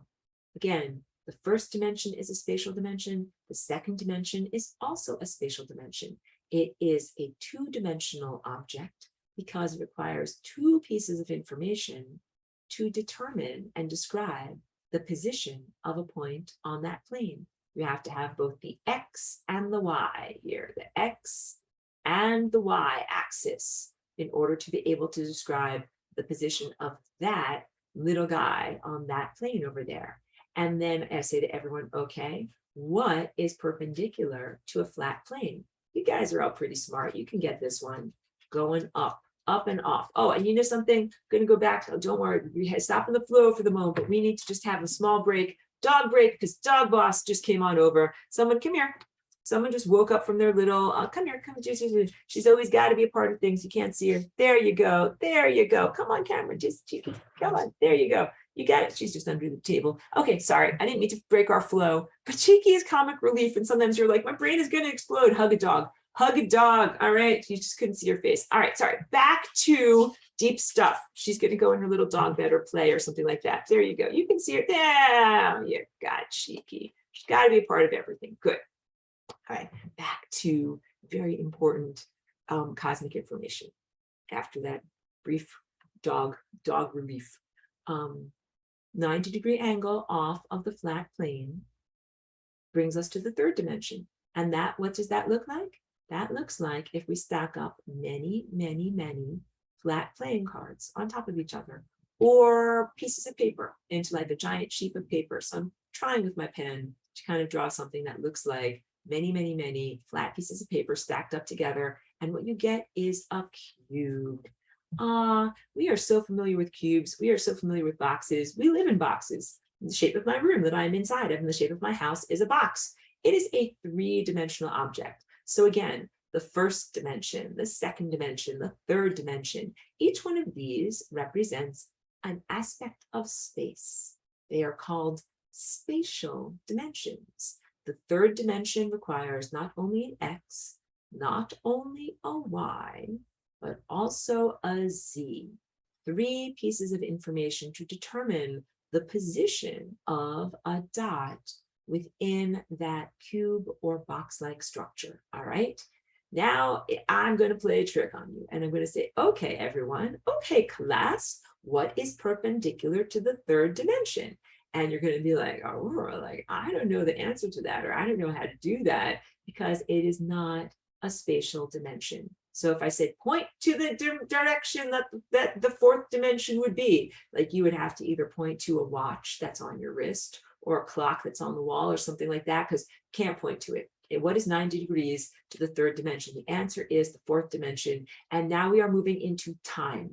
The first three dimensions, 1, 2, and 3, measure space. Fourth dimension and higher measure and represent time itself. Now I'm going to draw a very crude box. That was a terrible box. Let's try it again. Sometimes it's so hard for me to draw with this pen. I feel like I'm constantly complaining. Don't internalize it. It's my own, little agitation. Okay, boxes, boxes, boxes. In fact, can I move this? Imagine here's a little tiny box going off back into the future, back into the past. Another tiny little box, all right? And I'm making this dotted line in order to kind of show like these boxes are connected into a line. This is the fourth dimension. Fourth dimension is a time dimension. So what you end up having is, this is one, not even a full minute. We would call this a slice of time, and the slice of time is at the Planck length. What is the Planck length? It's 10 times 35 to, it's negative 10 to the, 10 to the negative 35th power, all right? It's tinier than the size of a proton, tinier than the length of a subatomic particle. So it is, in a better descriptive term, the smallest slice of reality cake that you can make and still have it be called cake. Like if you're going to take the tiniest slice of cake you possibly can have and still like even taste anything out of it, it's the Planck length. That tiniest slice of reality, which is extremely, extremely tiny. What you have over here is one tiny little unit of time. And then over here, you have another tiny little unit of time. And over here, you have another tiny little unit of time. These are discrete, frozen moments. Now let me get like a little stick figure guy going. Here's you. Here's you in your room, wherever you are, or maybe you're in your car or walking down a path. You're watching this video. And here's you where you're going to be, like, let's say in a second, in another minute. And here's you in another minute, or maybe in an hour. And then there's, of course, that tiny little one of you. It's going to be really tiny to draw. Here's a little tiny version of you, just making a squish. And then there's a tiny version of you. You are not in the same body that you were in 19 minutes ago. 19 minutes ago, you were in a different body. You were all the way down here, here, here, here, here. How do we move through time? How do we move through time? I mean, what a magical thing. We are like fish that are swimming in a clear medium, totally or largely unaware of the medium through which we move. The medium that we move through is called time, and we are constantly jumping from one body to the next body. So in this model, I want you to know this body is not the same as this body. You switch your consciousness to different bodies all the time. This is you bouncing down a timeline. You're in this body, then you jump your consciousness into this body. Then you jump your consciousness into this body. Then you jump your consciousness into this body. And that journey of jumping your consciousness is your propulsion through time as an aspect of the dance of your DNA. To reiterate, what propels you through time? What makes you jump from body to body? The dance of your DNA. Your DNA is constantly jumping, twirling, crocheting itself, making loops, unlooping itself, tying itself in knots, untying itself in knots. If I go back to me, I make these little hand movements, but it's very accurate as to what DNA is doing. DNA is doing like do-si-do movements, like it splits itself apart, it turns itself around, it does the hokey pokey, it turns itself inside out, it makes itself into loops, it unloops itself, it reloops itself. It does these beautiful back bends and arabesques, what my DNA dance is all about, including my flying your lasagna dance that I teach and show to people. The dance of your DNA, constantly vibrating, constantly doing stuff, constantly moving, is literally what propels you through time. If you don't have your DNA dancing and doing its thing, you know what you are? You are dead. You are not moving through time. When you see a dead, inanimate corpse, you see something where the DNA is not vibrating. It does not have that motion. It does not have consciousness animating it, and the consciousness is not jumping from body to body. All right. And that jump from body to body is a major part of the truthfulness internalization. You're internalizing truths that then allow you to be able to do the flying rainbow lasagna consciously, either jumping into or accessing parallel realities or creating new reality structures, which you then propel or vibrate yourself into. This is advanced stuff. So first, just form the foundation of your comprehension. Let's continue with how you build the cosmos. So that is the most basic comprehension of time, moving from the third dimension into the fourth dimension. This is totally different than when New Age people talk about 4D and fourth density. That kind of gets me frustrated sometimes because I don't want you to hijack or distort the language that is very pristine and very accurate in what we're talking about in terms of building dimensions. The third dimension is a box. Yes, you live in a box. The fourth dimension is a timeline. Yes, you experience a timeline. This is you experiencing a timeline moving forward into the future. And when we talk about the fifth dimension, we're going to keep using this basic template, a point that then emanates itself and connects to a line that then becomes a plane. Oops, that's a terrible plane. You can tell I have so much frustration and so much perfectionism in me. Plane that then becomes a box. Let's draw a box. Let's be pretty cool about it here. Still a bad box. Becomes a box and then becomes a line again when you make a whole bunch of boxes. Here's a whole bunch of boxes that makes a line. And then when you make a line, how do you get into the next dimension? By lining up many, many, many lines parallel, making a plane. Ooh, now I made another plane. Now I'm going to stack up another plane and make another box. This is just going to be totally illegible at this point. Make another box. And then that box has more boxes that go off of it into a line that then becomes a plane, that then becomes stacked up into a box, that then becomes a line. So point, line, plane, point, line, plane. This is how you build the dimensions. Just went fast. I don't want to frustrate you. We're going to stop. We're going to talk about the fifth dimension. Everybody's talking about the fifth dimension these days. You can sing that song if you want to by the fifth dimension. Age of Aquarius. Hit the high note. Aquarius. Okay. Because people talk about 5D, which some people say means fifth density. People talk about 3D. They're like, oh, you're so 3D. And then talk about this. I'm 4D. talk about this. I'm 5D. Guess what? All of you are all both 3D, 4D, and 5D. This is why I have been mystified and frustrated for quite some time. Being a third dimensional being means you have a third dimensional body. You have length, width, and height. That is true. If you only had length, width, and height, and you didn't actually move through time, you would only exist for one Planck length. A little tiny flash, not even a full second. You would exist for a tiny little time increment, and then you would no longer exist. But you have continuation through time. You have all of these little bodies, and you're moving through a whole line of all these little bodies. That means that you experience a timeline. You're in the fourth dimension. However, you don't just experience the fourth dimension, you also experience the fifth dimension.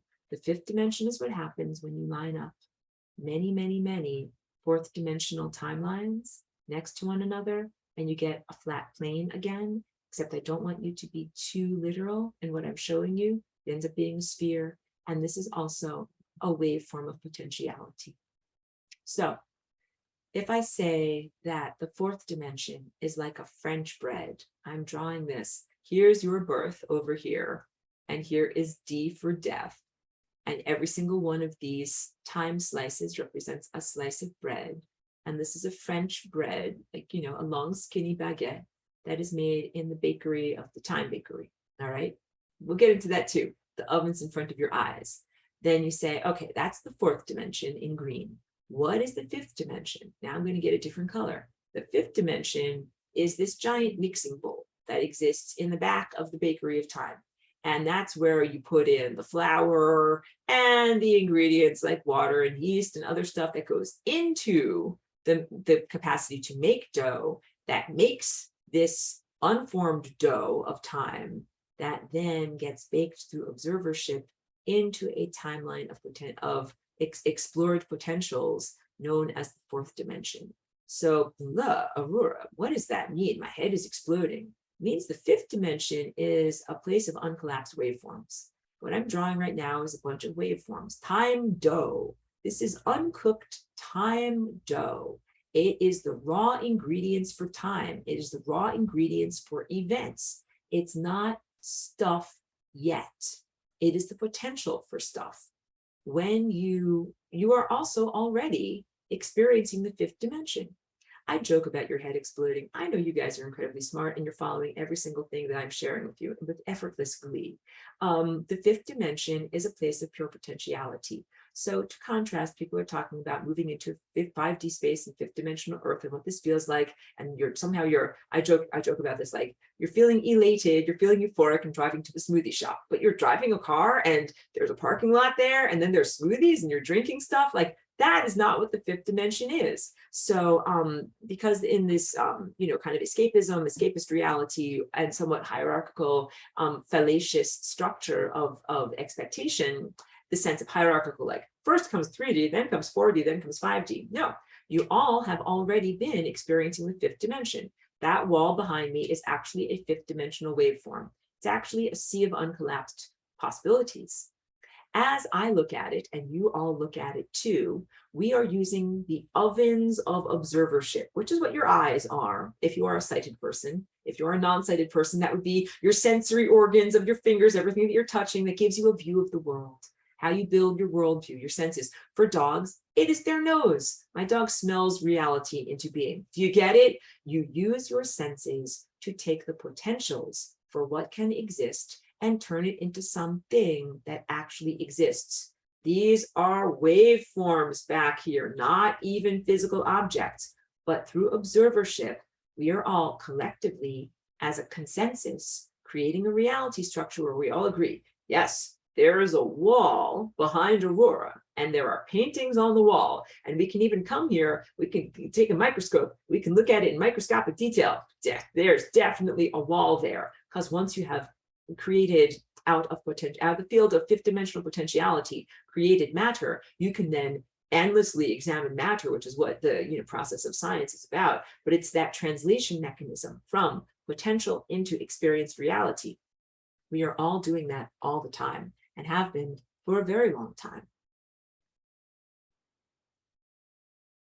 It's part of your supernatural, miraculous, and magical nature. And your observership is so precious and so priceless. It is something that you should never sell or outsource. It is your priceless treasure, and it is part of your crown jewels. Pardon me, I'm just getting some more of my wonderful water on the marathon here. Also, like I said, it's 85 degrees outside. Crown jewels. Your crown is where you connect to higher dimensional reality, where you connect to the source. Your observership is part of this supernatural, miraculous quality that takes the pure potentials of reality and actually manifests them into matter that you can then interact with. The fourth dimensional French bread is manifestation of matter in a line, so that you can say, first this slice, then this slice, then this, then this, then this, then this. First I was born, then I was 5 years old, then I was 50 years old, then I died, and I'm over here on the membrane of death, all right? So all of that is a linear existence, the fourth dimension. So again, you've been a third dimensional object with height, length, and width, form, and you've been in the fourth dimension, moving through time slices, again, for a long amount of time. And the process of experiencing these time slices has been an outgrowth or an emanation of your observership, supernatural activity that you might have been slightly unaware of or unconscious of, yet has been unfolding nonetheless. So you have all already been fifth dimensional perceivers and interactors and beings. You have a beingness, an aspect of being that occupies the fifth dimension. This is just to inform you, like this is not actually anything new, which is very, very different than the cosmology story that is being told by many people in this, community of spiritual seekers. So yeah, this is over here. The fifth dimension is the bakery where you put together the dough of reality. It's not even made into a waveform yet. And what that looks like in this model is a plane. And then from the fifth dimension, so the fifth dimension would be not a line, but a plane like this. And then you're going to stack up many planes together, and you're going to end up with a box or a cube. And that box or cube is going to be known as the sixth dimension. I should use a different color for that. Just going into another color, six random colors here, sixth dimension. And that each one of those cubes then lines up as a multiple group of lines going backward. That is the seventh dimension, a line of these cubes. And what you end up having is a very complex time tapestry. The seventh dimension is the line of cubes. The eighth dimension is what happens when you make a plane of lines of cubes from the seventh dimension. And then when you stack up many layers, every single one of these, like stacked up time layers, is like a tapestry. You get to the eighth dimension, the ninth dimension, the 10th, 11th, 12th dimension. So let's talk about what is a tapestry. A tapestry is a piece of fabric or multiple pieces of fabric that are held together by many, many, many interweavings of strings. And all of those strings can be understood as timelines or causality structures. A causality structure means this thing happened because of this thing. And let me get a better color over here. This is a causality structure that pierces through many different layers of reality. Time tapestry. I am weaving one reality structure through many different layers of time. And every single one of those layers of time represents a slightly different layer of reality, a slightly different version of reality. Again, in one version of reality, you wake up in the morning, get up and make a cup of coffee. In another version of reality, you wake up in the morning, you're lazy, you stay in bed. In another version of reality, you wake up in the morning, you never get out of bed because an alligator falls out of the sky and it bites your face. And that never happens unless there's a hurricane outside and the force of the gust of the winds blew the alligator in through your window. And I use that as a silliness because that exists as a unlikelihood at the far periphery of time. So let's draw the time vortex. The time vortex diagram that I'm now going to show you represents a flat two-dimensional cross-section of this area of the time vortex, one of these four vortex shapes. The time vortex represents both the possibilities and probabilities of your life, and I will return to it over and over as I describe to you your journey through time in this class. Time vortex. This is a flat two-dimensional simplification of that vortex structure. This is 0, which is birth. Time marches upward in this direction. This is the wormhole through which you exit this level of reality. Let's use a pretty color to represent path of least likelihood. This is your ascension pathway that goes to infinity, the source, the destination. And every single one of the rest of these timelines over here are timelines that end on the membrane of death. They go upward in spirals, but I'm showing them in simplified lines. Please understand that they go around like this, but it's harder for you to see when I draw them like that. So these are simplified time diagrams, and what you're looking at is a cross section from the side. So you also have to know and understand that here's what this looks like from the top down. Top down looks like a bullseye. Here's the outer periphery.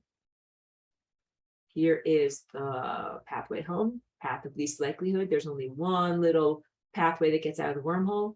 And then here are so many dots, I can't even make enough dots, but every single one of these red dots represents a timeline, many, many uncountable, millions of billions and billions of dots, each of which represents a possible version of you and your life.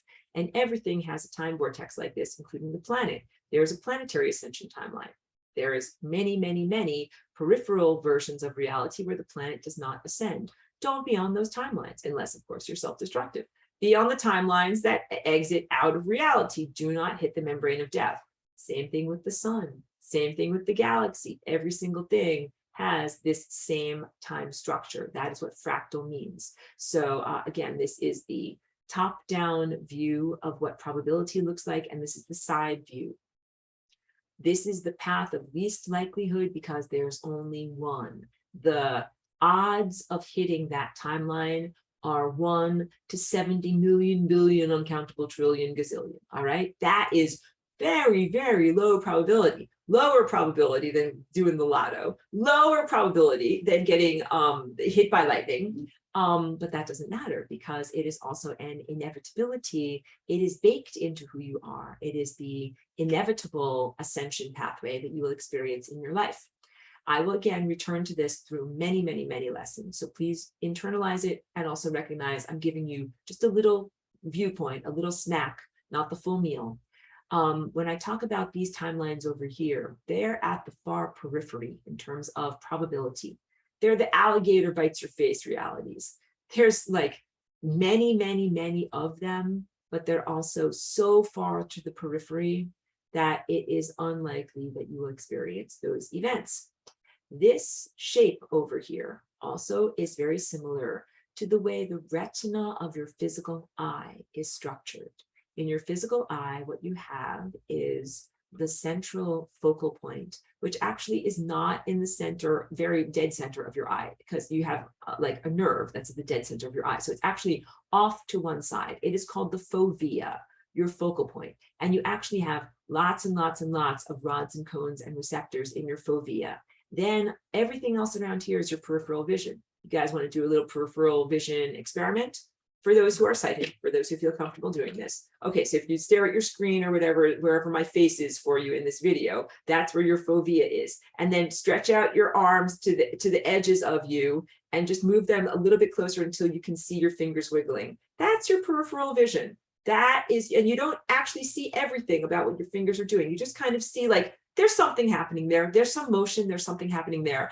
Peripheral vision is largely your rods, not your cones. Cones pick up color. Rods just pick up general contrast and the action of movement. And what does your peripheral vision do for you? It just kind of tells you like, I saw something out of the corner of my eye. I couldn't see exactly what it was, but something was there. And it tells you, maybe I should look over in that direction. It's like one of these evolutionary survival things where you don't get all of the information from there. You get some of the information from there, enough to be able to tell like, should I look over there? Is there something I need to know about over there? Or should I look over there? Is there something I need to know about over there?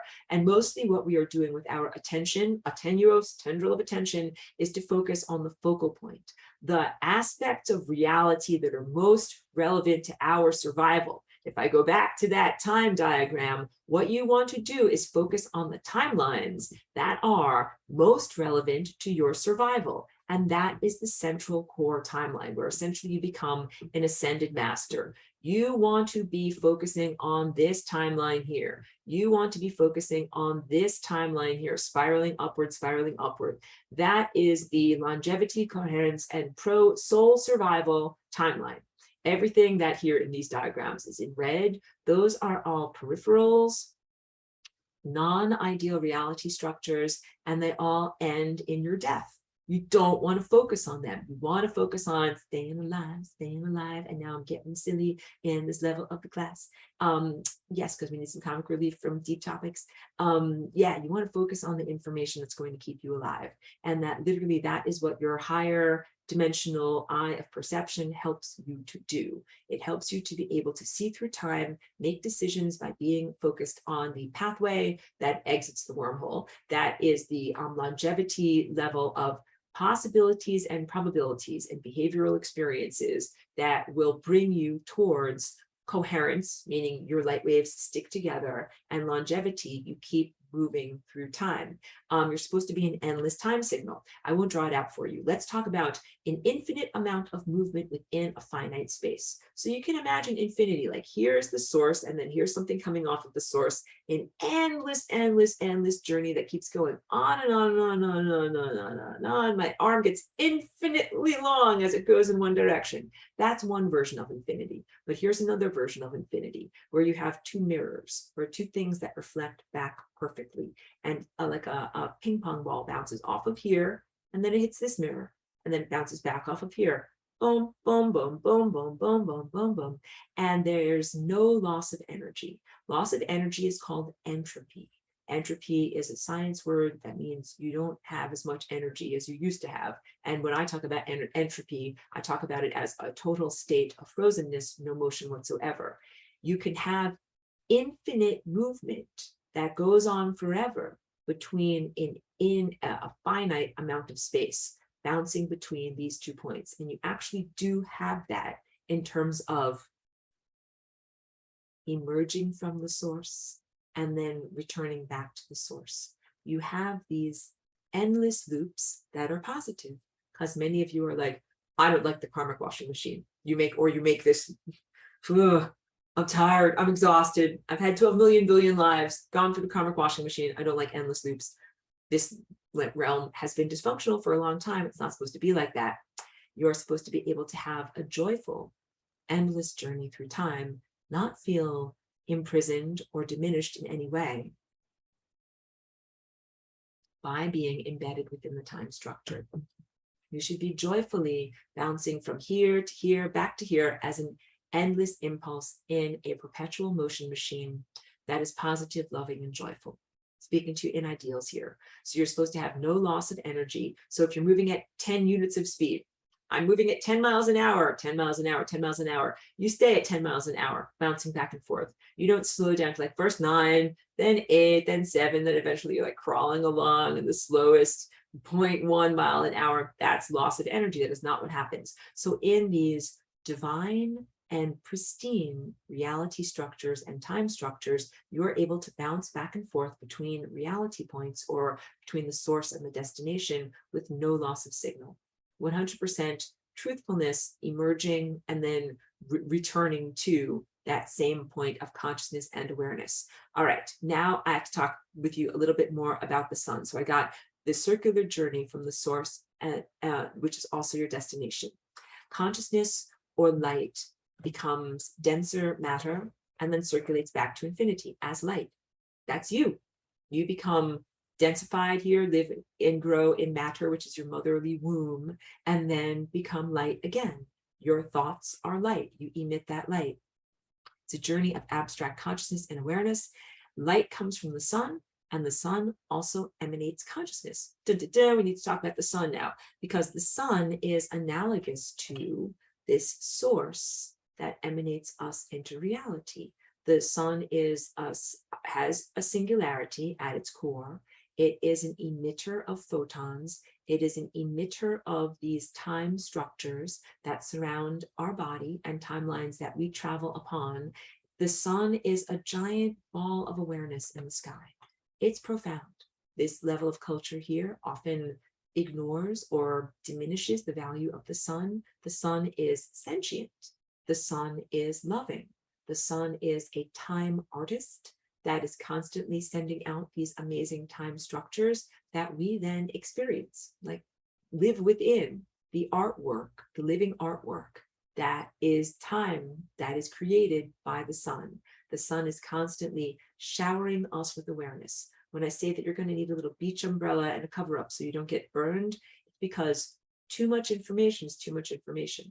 Like I can kind of tell when I'm like, and you're like, no, Aurora, like too much, my head is going to explode. And then I usually joke and sing show tunes. But the sun is the same way. Beautiful, loving, intelligent, positive intentions for you, wants to give you nourishing amounts of information, does not want to fry your brains by overwhelming you. So that is what the chakra system actually is. It is a way of connecting to the sun, the source, the higher dimensional reality through this crown that is your highest dimensional octave or note of humanity, and then circulating that down through all of your various energy centers until it gets through your heart and to your conscious level of awareness and into your feeling state and into your physicality presence, so that you can then embody it without getting fried. And that the more that you accrete light and the faster your light metabolism becomes, then the more light you can internalize without instantly vaporizing. You got it? Without losing your coherence. You will stick together like good waffles. All right, so the sun is a living, intelligent being. It emits both light and awareness, and the sun emits time. And your light body is made of time. That's what that colorful image that I show you all the time is. Your physical body surrounded by a big giant bubble of time. Let's talk about the sun as a part of a network of stars. So the sun is our nearest broadcaster of awareness, but it's not the only, it's just the loudest, nearest one. There's a whole orchestra, a whole symphony out there of many, many, many different stars. And that's just stars in our galaxy that we are seeing with our eyes at night. You're in the Milky Way galaxy. So there is a supermassive black hole at the center of our galaxy that is the gravitational force that holds together all of these beautiful players in the symphony. You could think of it as being like the great conductor, but there's many, many black holes. There's many, many galaxies, many, many black holes. So there's a conductor that says, you star, go here, do this. You star, go here. Violins play, tubas play. Give me a little bit of percussion back there, and orchestrates all of this in terms of orchestrating the emitting of light, the emitting of time. All of these amazing reality structures that need to be synchronized, meaning harmonically coming together. The time tapestry that I'm teaching you about, the many, many multiple layers of possibilities and probabilities that make up reality structure, and then the events that go through all of those layers of reality in much the same way that a needle goes through many layers of fabric or tapestry. Let me go to this because I don't want to bypass this as I'm going through the important sharings of today. This is a sketch that I did actually many years ago, but it's still very relevant because as I'm talking about the infinitely heavy bowling ball of reality and the infinitely stretchy fabric of the cosmos, I keep drawing it as a flat plane like this, like a square with, lines going across it. It's not a square. It is actually a beach ball. And that's what this is over here, that this represents a sphere of very stretchy time-space fabric, and that you can imagine each one of these arrows is, I call it like a finger of God or a vector of higher dimensional intelligence that begins to poke into the reality fabric and make it go into these 4 vortex shapes. And there's not just 4 vortices, there's also one that is implied here and one that is implied here. So there's actually 6 that are a part of each of these chakra structures. And so, just rewinding here, this is spherical. So when we're talking about the fabric of time, it's not flat time tapestry. There's spherical time tapestry. We're talking about nested circular and spherical patterns. And that is what's actually going on. Again, check out the recorded lesson on Teachable because I draw this out really well. And this drawing also shows you how, after you create this 4 vortex structure, how do you get to flying rainbow lasagna? You then cut it through the middle, the way you would bisect a grapefruit, and you pop out the singularity in this direction, and you pop out the singularity in this direction, leading to the flying rainbow lasagna shape, where now you can see, here's that curly edge, here's that curly edge. this becomes the curly edge, this becomes the curly edge. So I'll go over this many, many times in this class, but I wanted to make certain that I planted the seed for you today, seed of awareness, when I'm talking about the stretchy fabric of reality, and I'm using my hands, and I say reality time tapestry, and like you're thinking it's a flat playing card. I want you to start thinking of it as a bubble, because that also relates to the sense of science's cosmology or story of how you got here. Science talks about the Big Bang, and my recorded lesson part 3 talks about this a lot.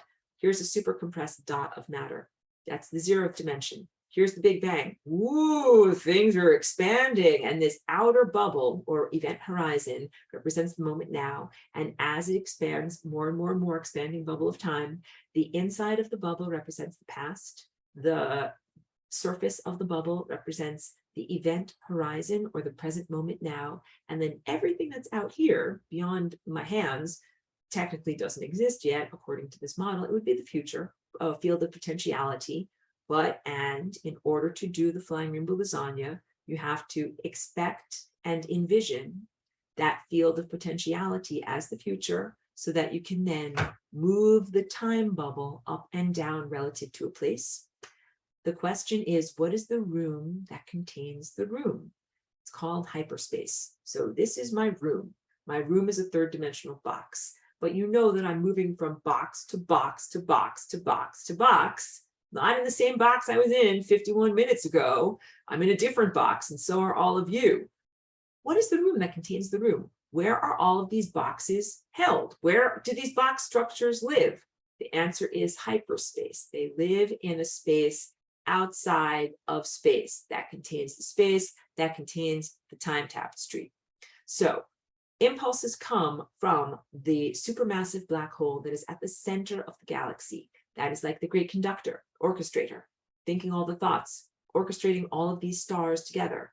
An impulse does not merely come in a linear line from the center of the galaxy, expanding outward.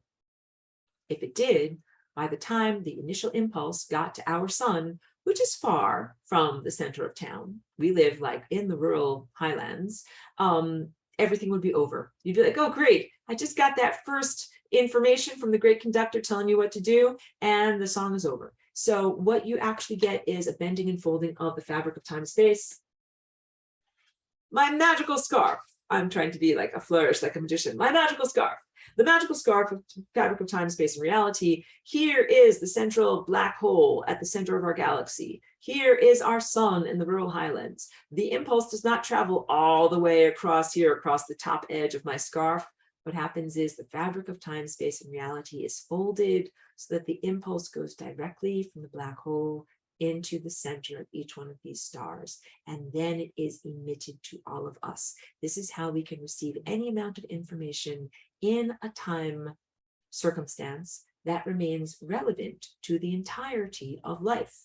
Again, if we had to wait for those impulses to travel in a linear line of sight, from beginning out here to the sun, and then from the sun to us, that would take an extraordinarily long amount of time, and would be extremely disempowering to us, because we would not get that information when it is relevant. So central broadcaster, the massive black hole, broadcasts to all of the suns and stars out there, which then become beep, beep, beep, beep, beep beacons to their locality, to their local reality, bringing out and sending out the information of pure consciousness, and again, time direction from the conductor as to what to do. What do you emanate? What time structures should I do? What should I play in my cosmic music?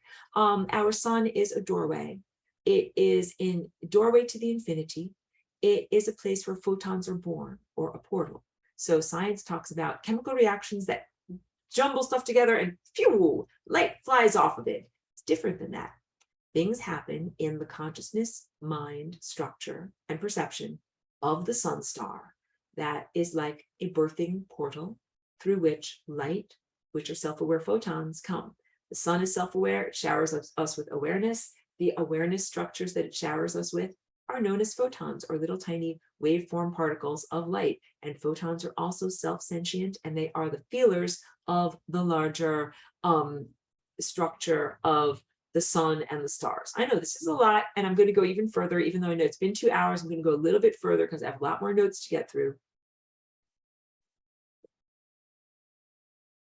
Physical matter is slowed down light.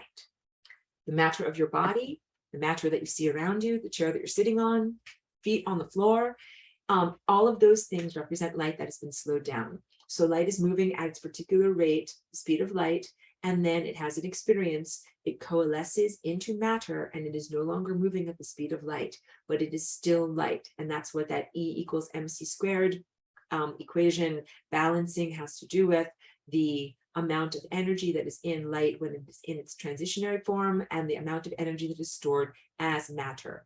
Physical matter is light that has the privilege of going slower than the speed of light. I already did teaching you about the stretchy fabric of the cosmos, and I already did all of the sense of comprehending this is a sphere, and that this 4 vortices are coming inward from the dimpling action of the sphere. Big comprehension here. This place is where all of those forces meet and meet their equal opposite. So there is a balance, and it might even show up more easily in this sculpture over here.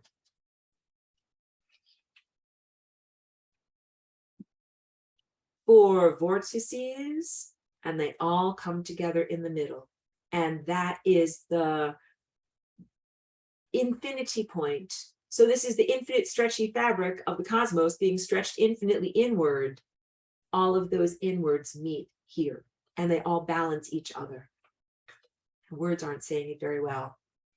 I'm going infinitely, I'm going infinitely, and we're both going to go infinitely in this direction. How can that happen? It does. And not only infinitely in that direction, infinitely in that direction, infinitely in this direction, infinitely in this direction.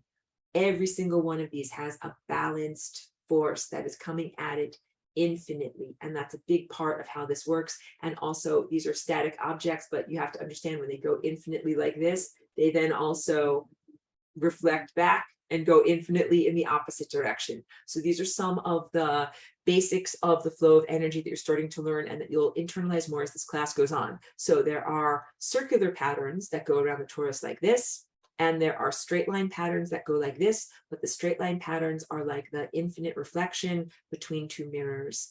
They meet like this, and then they bounce like this, and they meet their partners over here. Like I'm going to meet over here a partner like this, then I'm going to bounce apart again and bounce back like this. So it is a oscillation, a moving like this in all of these directions. That is part of what creates the stability of time. Let's talk about the source again, this central convergence point. Qualities of the source. It is infinity. It is the presence of all timelines, possibilities, and probabilities. You can accurately call this the genesis of everything. It is the place where all things are happening simultaneously. Both wake up in the morning, drink coffee, get your face bitten by an alligator. All of those realities happen at the same exact time place here. That's why the laws of physics break down and lose meaning, because everything happens. You can also think of it as the infinite improbability drive from Hitchhiker's Guide to the Galaxy. Like they press the big red button and anything can happen. That is what happens in that place. Anything can happen and everything does happen. The torus is about a balanced energy flow. So you can imagine like energy comes in here, but energy comes out here, but energy comes in here and energy comes out here, and it also goes in the opposite direction. Why, what, how? Why is this? Because if energy just flowed endlessly inward towards the source, then eventually everything that is out here would be in there, and you wouldn't have any more out here, and the cycle would stop. Same thing, if everything flowed out endlessly and never returned and flowed back to the source, you would eventually have everythingness out here and nothingness in there. This is a shape that represents a balance of forces, stuff coming out and stuff going back in. And that balance is literally love tone,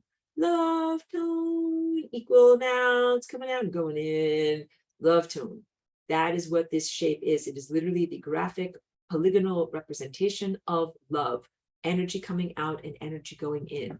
I already got to you that you have both the circular energy fields flying around and flowing around like this, and the linear energy field that represents this. You could think of it like a tent pole going up the center of the core. That's that path of least likelihood, path of ascended mastery.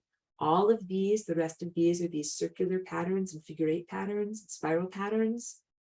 Path of least likelihood is the one that is straight and goes straight up there. And that also equates to God's fingers dimpling that giant sphere, making these shapes in the first place. It is the primary thought force that creates reality structures, and everything else is a peripheral emanation from that initial thought structure. What is the motion that sets the violet particle in a particular direction towards or away from source? Consciousness is shaping the cosmic fabric. Instead of, okay, all right, so the answer is consciousness is what is making these vectors dimple the fabric of time, space, and consciousness. This is not merely about sacred geometry, it's about a higher dimensional visual language. I already spoke to you about that.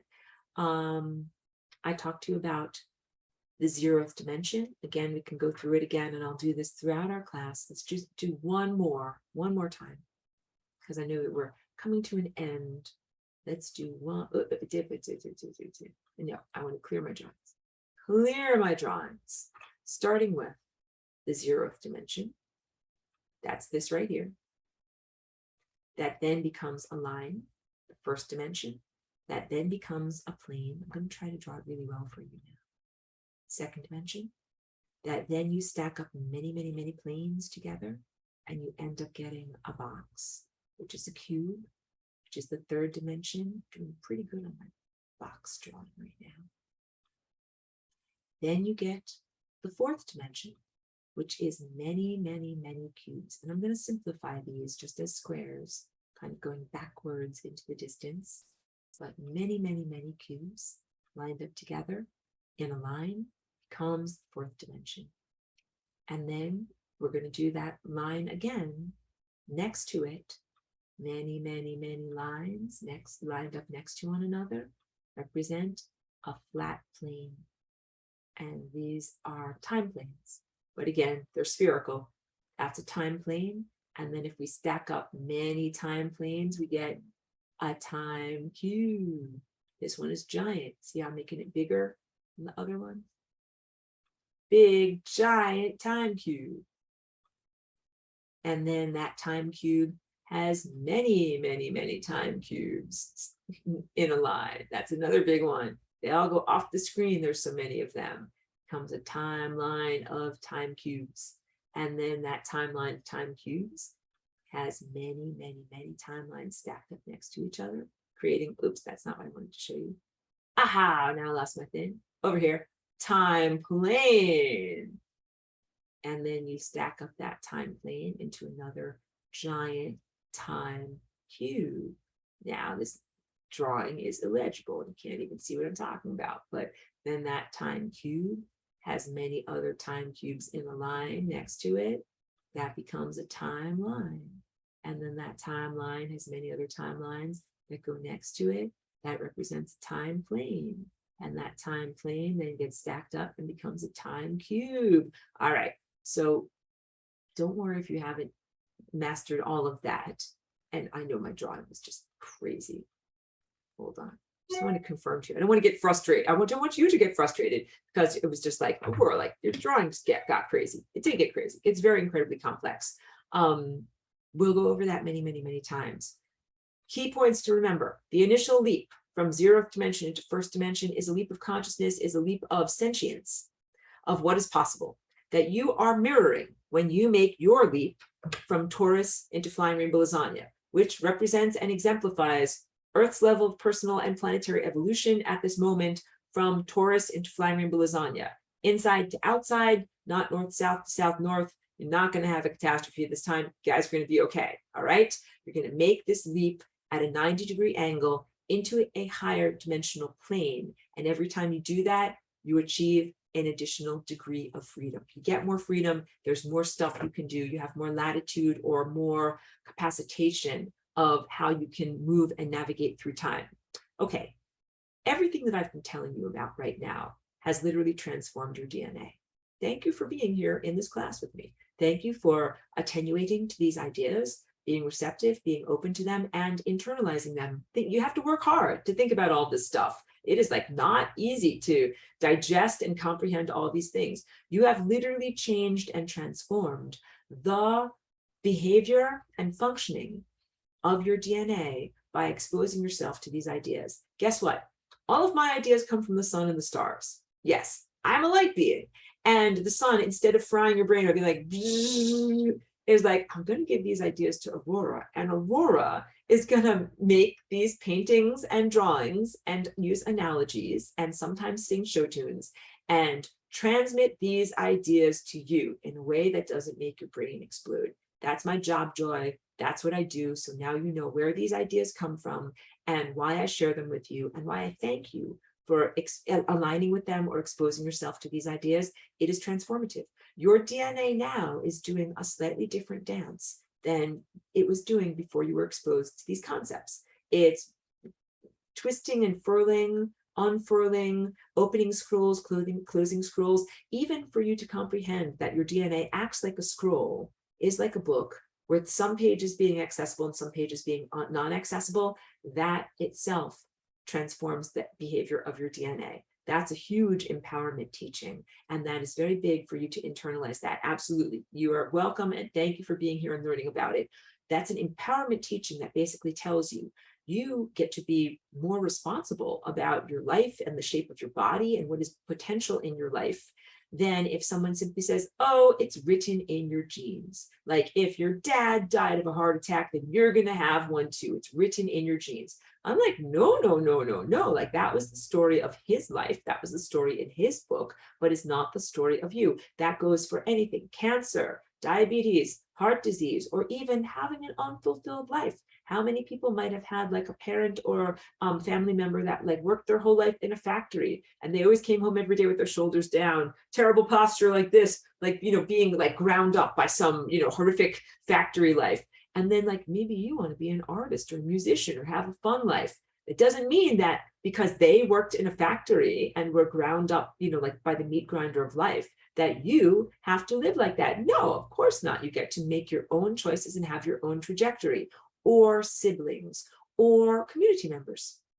Your DNA and your pathway and the way that you are experiencing time is literally about you being responsible and responsive to the sun, the stars. So the sun is like one neuron on a much, much larger neural network that is made of the entire stars, the galaxy, many multiple galaxies together, all of which is what you would call God consciousness, which is not Judeo-Christian or Hindu or anything from this planet.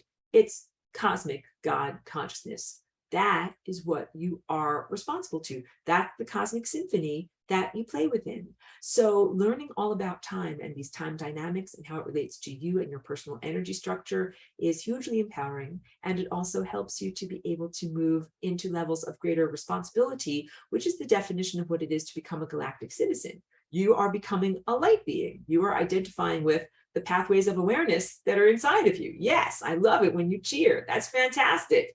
You're embodying more and more and more light. Light is information. So when I talk about like not wanting to fry your brains, like the more light that you have inside of you, the more light you can comprehend, the more light you can take inside of you. You get a light metabolism where you're moving faster and faster and faster inside, where we have this expression here, the light bulb goes on.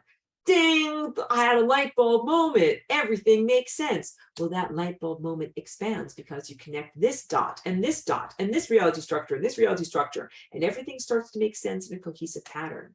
Give yourself time. And also, I applaud you because you're on the journey. And also, it is inevitable. And it is all part of you realigning with that central core timeline that is the timeline of ascended mastery, where essentially you become 100% light again. Came from the source, came from pure light and pure consciousness. You assembled as matter, coalesced, had a lot of experiences. Many people have become very wounded and went through a lot of suffering, which I recognize and validate. And you are now on the journey of returning to being pure light, which also includes comprehension and acceptance of all the SHIT crapola that you went through when you were in the material world, which is why I understand why a lot of people might not like the material world, but it has definitely been a refinery, a soul refinery. You have learned and grown from those experiences, and then you also get to transcend those experiences and return to the speed of light, which is the journey that we're on right now. This painting, non-catastrophe. What's the opposite of a catastrophe? Like a fun-tastrophe, like something awesome happens. That's what I want you to envision. Instead of like in one day, like everything broke apart and earthquakes destroyed everything, a catastrophe. I want you to think of like a fun-tastrophe where in one day, everything transcends and goes in the right direction. Yes, and you end up in like a positive force field of grace and divine connection and love and just a completely redefined reality. That's a good reality to align with. Okay. There's so much more. Let me just look at this because I don't want to go too much longer. I will talk more about the time vortex because I talk about that in almost every single class. I will say that navigating multiple timelines is like being a musician, and you are making choices that are aesthetic expressions. You're reading the musical score of pure potential, and you're playing the notes of reality. So if you are playing a symphony of Mozart, this is the music as it was written by the great composer. Then, of course, you are a musician, and you are going to play like, I'm going to play a C. It sounds like that, but I can choose like, how hard do I press? Maybe I press it really soft. Do I hold it for a long time? Do I hold it for a short amount of time? These are some of the levels of personal artistry that we have in terms of expressing time events. And then also, if you don't like any of the events that are on the menu, there is the activity known as Flying Rainbow Lasagna, which is a spontaneous generation of new events. That is also part of the thing that happens at the singularity. Because at the singularity, not only is there the experience of everything that could possibly ever be experienced that has already been created, there is also the creation of new things that have never been experienced before in that moment. So you get to generate new things. Divine time anatomy, perfect alignment, wave. Okay, in order to understand and comprehend the waves, fields, and solenoids, boy, maybe I should do that next week. I will do that next week. Because it's a lot and will be overwhelming. It's lesson 3 of lesson 2, part 3 of lesson 2 of level 1. But I got through the point of your solenoid, your DNA being a solenoid in some of the states of its wrapping and the sense of epigenetics. With epigenetics, as I was thanking you, the real truth is that your feeling state and your thoughts have a lot to do with whether scrolls are either rolled up or unrolled.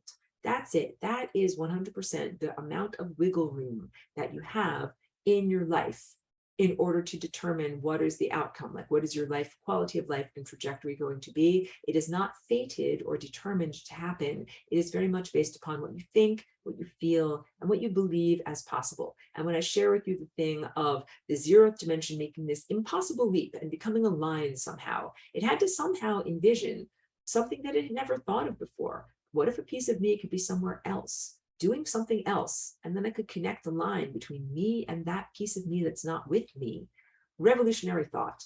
That's what I'm talking about, like what determines the action and structure of your DNA and what you are experiencing as you flow through time largely has to do with those levels of cognitive leaps. Being able to imagine, comprehend, or expand your thought structure into something that you couldn't think of before, but you begin to be able to think about it. Those are spontaneous and miraculous events that happen when you can think of something new and pop forward into another dimension. So your thoughts and your feelings are what determine if DNA is accessible or not. It's the opposite of genetic determinism. Freedom through choice about what is being manifested from your DNA potential. And I'm all about freedom. Where I come from on the galactic level is all about freedom, that you should have the free choice about how you express the truthfulness of the book of potential that is your DNA.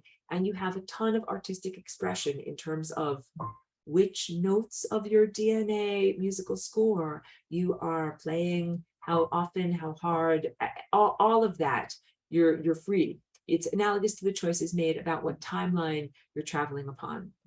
I talked to you a little bit about the sense of the Big Bang and hyperspace, and the higher dimensional language of color, light, shape, form, movement, texture, and tone. Last week I did Roy G. Biv color proportion. I can do more of that, but we're going to do that many times, and I've gotten everything almost that I need to get. Okay. Actually, let me just emphasize this. Again, being emanated from the source and returning to the source as your destination, and the sense of a mirroring of forces, endless movement within a finite system is not meant to be a prison. That is totally emphasized in my notes here. Not a prison. Endless life, perpetual motion machine, endless consciousness journey, not a prison. And I have to say that because of the ways that some aspects of time looping, time distortion technology, and the hijacking or misappropriation of chakras and their energy fields have made some people feel like they are in an imprisonment or in a diminished state of suffering, endlessly going through karmic loops that never resolve, and that's something taking energy from you in terms of like making you a battery power. And I just want to confirm to you that that is not what reality is supposed to be, that you actually came into reality and into matter to be an emanation from the source, still in connection to that divine consciousness, never forgetting who you are and what you're supposed to be, living in excellent quality of life in terms of avoiding chronological aging, disease, and death, and then, of course, doing real-time broadcasts back to the sun and the stars about everything that you are experiencing here in embodiment. Life being a fun adventure, life being a co-creative, artistic unfoldment and personal expression, life being an amazing journey done in freedom.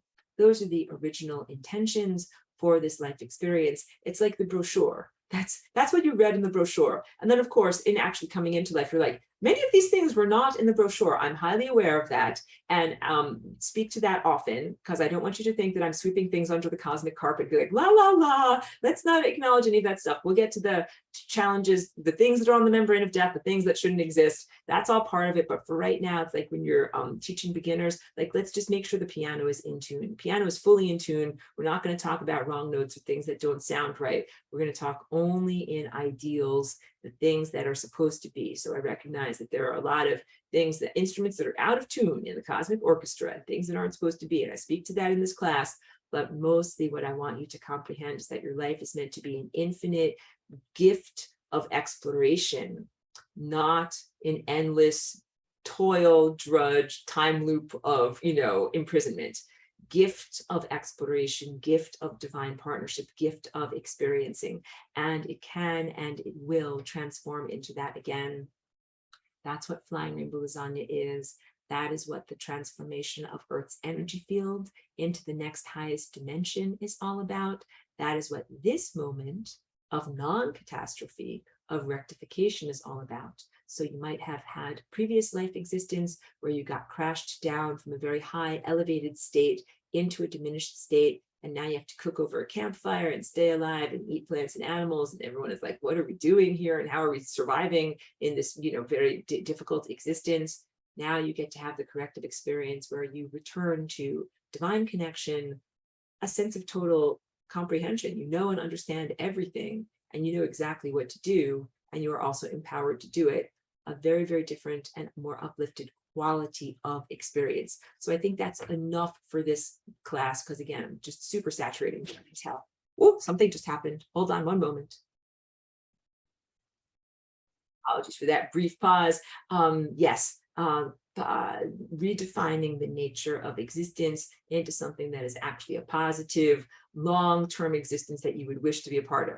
I know that I'm over time, but let me go back to a little bit of these questions that are all the way back here. So this is from Tricia from ages ago. She says, is this the reason why in some traditions they dance turning around and around to activate their Merkabahs for travel? They're turning so that their DNA follows suit, not just to enjoy dizziness. Absolutely. You are getting it. A lot of these circle dances, whirling dances, and even if you see little kids that spin around, until they fall down, these are all ways of reconnecting to the circular spiral energy field that is a natural part of the motion. It's one of the primary forms that energy can do in its dance here in reality: spiraling, circle dances, and vortexes. And you also see a lot of them in nature. So that's an excellent question. And Trish also says, Aurora, can you please give us a simple example about a frequency similar to the 0th dimension? Is it the frequency of naive, for instance? Thank you. So I skipped past that because I was like, that's a hard question. The energy of the 0th dimension, if I were to personify it in terms of a consciousness, like an awareness, I would say is total genius, is total everythingness, knowing everything.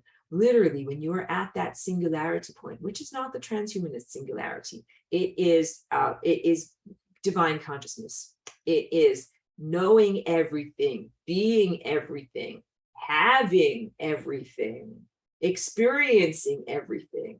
It is totality. So although it might be considered naive, like in the sense of innocence, it also is the sense of like havingness, owningness, everythingness. Like imagine if you owned the entire economy of this planet, when you're like, there is nothing left to buy. Like, I have one of everything in my closet. That is the 0th dimension, which is why I had to recognize when I was talking to people about the 0th dimension, they thought it meant zero, nothing, loser. I'm like, no, it means everything. It means your closet is full. You have every single type of shoe, every single type of dress, every single type of hat, every single type of scarf, every single type of reality you could possibly ever have. You have it there.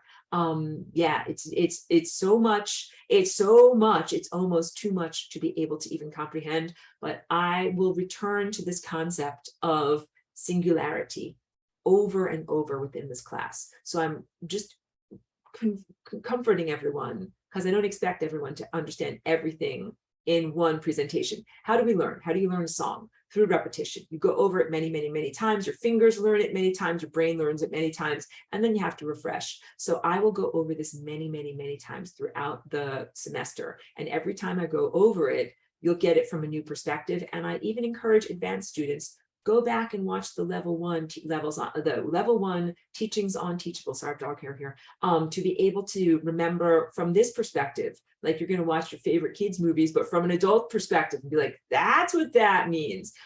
Yeah, going back and really comprehending what the 0th dimension is. We'll talk about singularity, the 0th dimension, and the source over and over and over in this class. Chris has a question. Why do we use our third eye tendrils to connect to the sun instead of the crown if the sun is the source? Beautiful question. So I have a teaching that's all about energetic anatomy that talks about the interplay between the crown that comes in through the top here and the brow that comes out through here. There is a tendril that comes out through here that is like a sensor that touches on and ingests and also emanates things. This is like your compass needle that tells you where to go, tells you where to turn your head. So should I send out my tendril in that direction? I don't know. Ask the librarian. The librarian will tell you, sense in that direction. Oh, but now God is over here. You're going to have to sense in this direction. Oh, sorry, God just changed. Now God is over there. Sense in that direction. So you get your library card of the cosmos here. Then you have a librarian that tells you what books to actually read. So this is an aperture that is very sensitive, that you use to reach out. You can sense anything about anything. Like if I reached out my mind to learn about this glass, I could learn about what is crystal, how is this made? Was it made in a forge? Was it made in a mold? Was it blown by mouth? Where was it made in Italy? Was it made in France? Was it shipped on an ocean liner? Did they fly it on a plane here? How did it get in the store? And then how did it get here? And then I had it in a different house, and then I put it in my moving truck and got it here. You can get all of that. And the information can be overwhelming. Like if you just got a library card, it was like, go in there, kid, read whatever you want. You'd be like, oh my God, like there's so much energy, there's so much information here. That's brain frying levels of information or distracting levels of information, because I don't necessarily need to know exactly how metal was smelted in order to be able to look at something and know about it, but I need to know the important information about it. That's when we get to the level of the crown, which is your cosmic librarian and is a great part of the teaching system. You have a teacher and you have a curriculum that will reach in and will tell you, first you need to learn about this, then you need to learn about this, then you need to learn about this. I have gone through this curriculum. I learned about the simplicity of the various shapes, then I learned about more complexities, then I learned about even greater complexities. And my journey isn't done. I might be a PhD student. I'm still learning because I sit out at night under the stars. And when I connect with the stars, then I get the next level of comprehension. So everything that I learned 10 years ago is still relevant and appropriate. But now I'm like getting the next book. I'm reading the next book where it's like, well, wait, now that is all different. So now even as I'm looking at my old lessons, I'm like, but wait, that's all different now. So that's the journey of consciousness. That's the infinite unfoldment and the way it's supposed to be. So please know that you will always be guided by the great librarian to learn information that is at your level of reading comprehension, that you are internalizing things in an intentional journey that is appropriate to your development level, and that you will always get new and upgraded viewpoints that then integrate with your old viewpoint, which sometimes you might feel as conflict. You're like, but wait, my security blanket, I know that it's like this, I hold on to my security blanket, but sometimes you have to let go. Like, that was my comprehension at that and viewpoint at that moment. Now I have a different level of comprehension and viewpoint that allows me to see something greater. So yeah, so let me make sure that I actually answered. So yeah, can you connect your crown to the sun?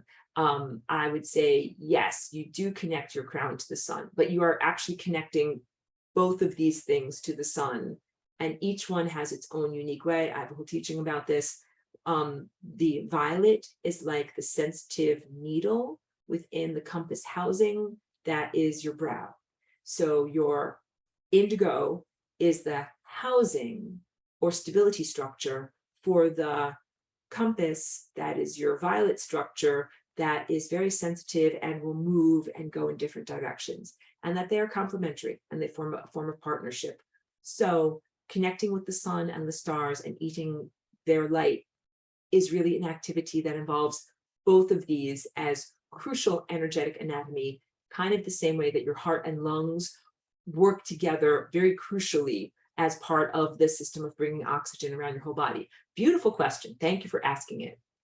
Trisha says, the light is perceived by the pineal. Yes. So I also have the whole teaching all about that. And Trisha's been in my class a long time, so she knows all about this. The pineal gland as being a retina eye that has no cornea, no iris. So your pineal gland is your third eye deep inside of your brain. It has sensitive retina cells within it, but no opening for light to come inside of it. That doesn't make sense. How does light come inside?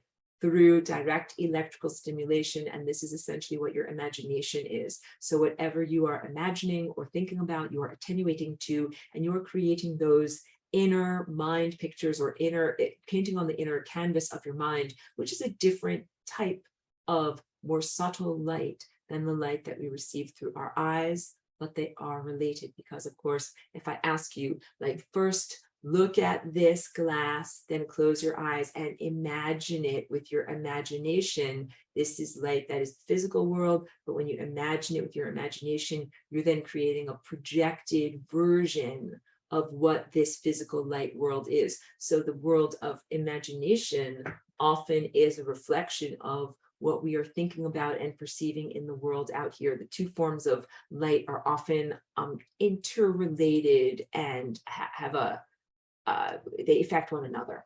Melissa, thank you for being here, says, is consciousness similar to water in which, like water gives structure, consciousness also gives structure, but to time? All right, so she had to hop out. So I'm sorry that I'm getting apologies. I'm getting to your question after you've already hopped out, but you'll catch the archive for the answer. Consciousness is part of what gives structure to time. It is also part of the direction or vectors of moving through time. That time can be considered to be a medium or a thing that exists. And then there's all of these things that swim through or go through time. And consciousness is part of the needle on the record that goes through time and has an actual experience. So I didn't know these are all big questions. Can consciousness exist independent of time? Can time exist independent of consciousness? These are all like deep questions because they are very much interrelated. But I would say that time has a structure independent of consciousness, just like a needle has grooves. A record has grooves on it independent of the needle, and that the needle of consciousness or awareness goes onto those grooves and then has the experience of reading or moving through the experiences of time, but that not necessarily that consciousness is giving structure to time. But I now can feel and sense, because even though you're not here tuned in, I feel and sense, like, but what about quantum observership, where your consciousness is literally giving a structure to time events, collapsing events into reality structures that you can experience, and also to objects. And it is truthful. You are, in one sense, a fish that is swimming through a giant tank of water, but please understand that fish create wavelets. Just like if you get enough salmon together, they actually have been known to change the course of rivers because they are creating their own currents. You can create time currents with your own mind. So you exist as a fish swimming within time that has its own patterns and currents. And you also emanate your effect on the time field in creating small wavelets. And if enough of you create small wavelets and waveforms, you can literally change the currents of a river or portions of a time ocean. Big stuff, all right? But that takes a lot of fish, all right? And thank you for asking that excellent question. Trisha says supercoilate, and it should be the slogan of a dance party. I love it. The Abundance Dance Party has a slogan called Supercoilate. I love it. And I will be sure to share those supplemental homework videos. Let me wrap up for right now. I'm going to say thank you very much. I know this has been like super dense. Like if we're talking about muscles, this was like leg day. Like I asked you guys to do some deep lifting and you did it. Thank you for doing it. And also delve into the full 4-part class, the 4-part lessons that are on Teachable, because it's definitely worth it and super, this was dense and that was also super dense in terms of having a lot of information. You might want to rewatch it several times. It's even more than I can put into oral presentations, why I do this. And I also have all of the lecture notes that I shared in the class email and that I will continue to make available as the PDF, because a lot of people do very well by being able to read the notes and comprehend through that, even as you're listening to me speak about all these things. And there's diagrams there too. There's some of the same diagrams that I use on here. Thank you. Thank you for your excellent questions. Thank you for your participation. Thank you for, again, ingesting and exposing yourself to these ideas, because you are now dancing in a new direction. Your DNA is doing a new dance. You ate new thoughts, learned new things, your DNA is doing a new dance, and now you're on a slightly different or possibly radically different time trajectory as a result. So you are absolutely, I thank you very much. And Trish says, thank you for maintaining the truth. I say you are absolutely welcome. So thank you. It is reciprocal. And I thank you for participating in all of this. Thank you very much.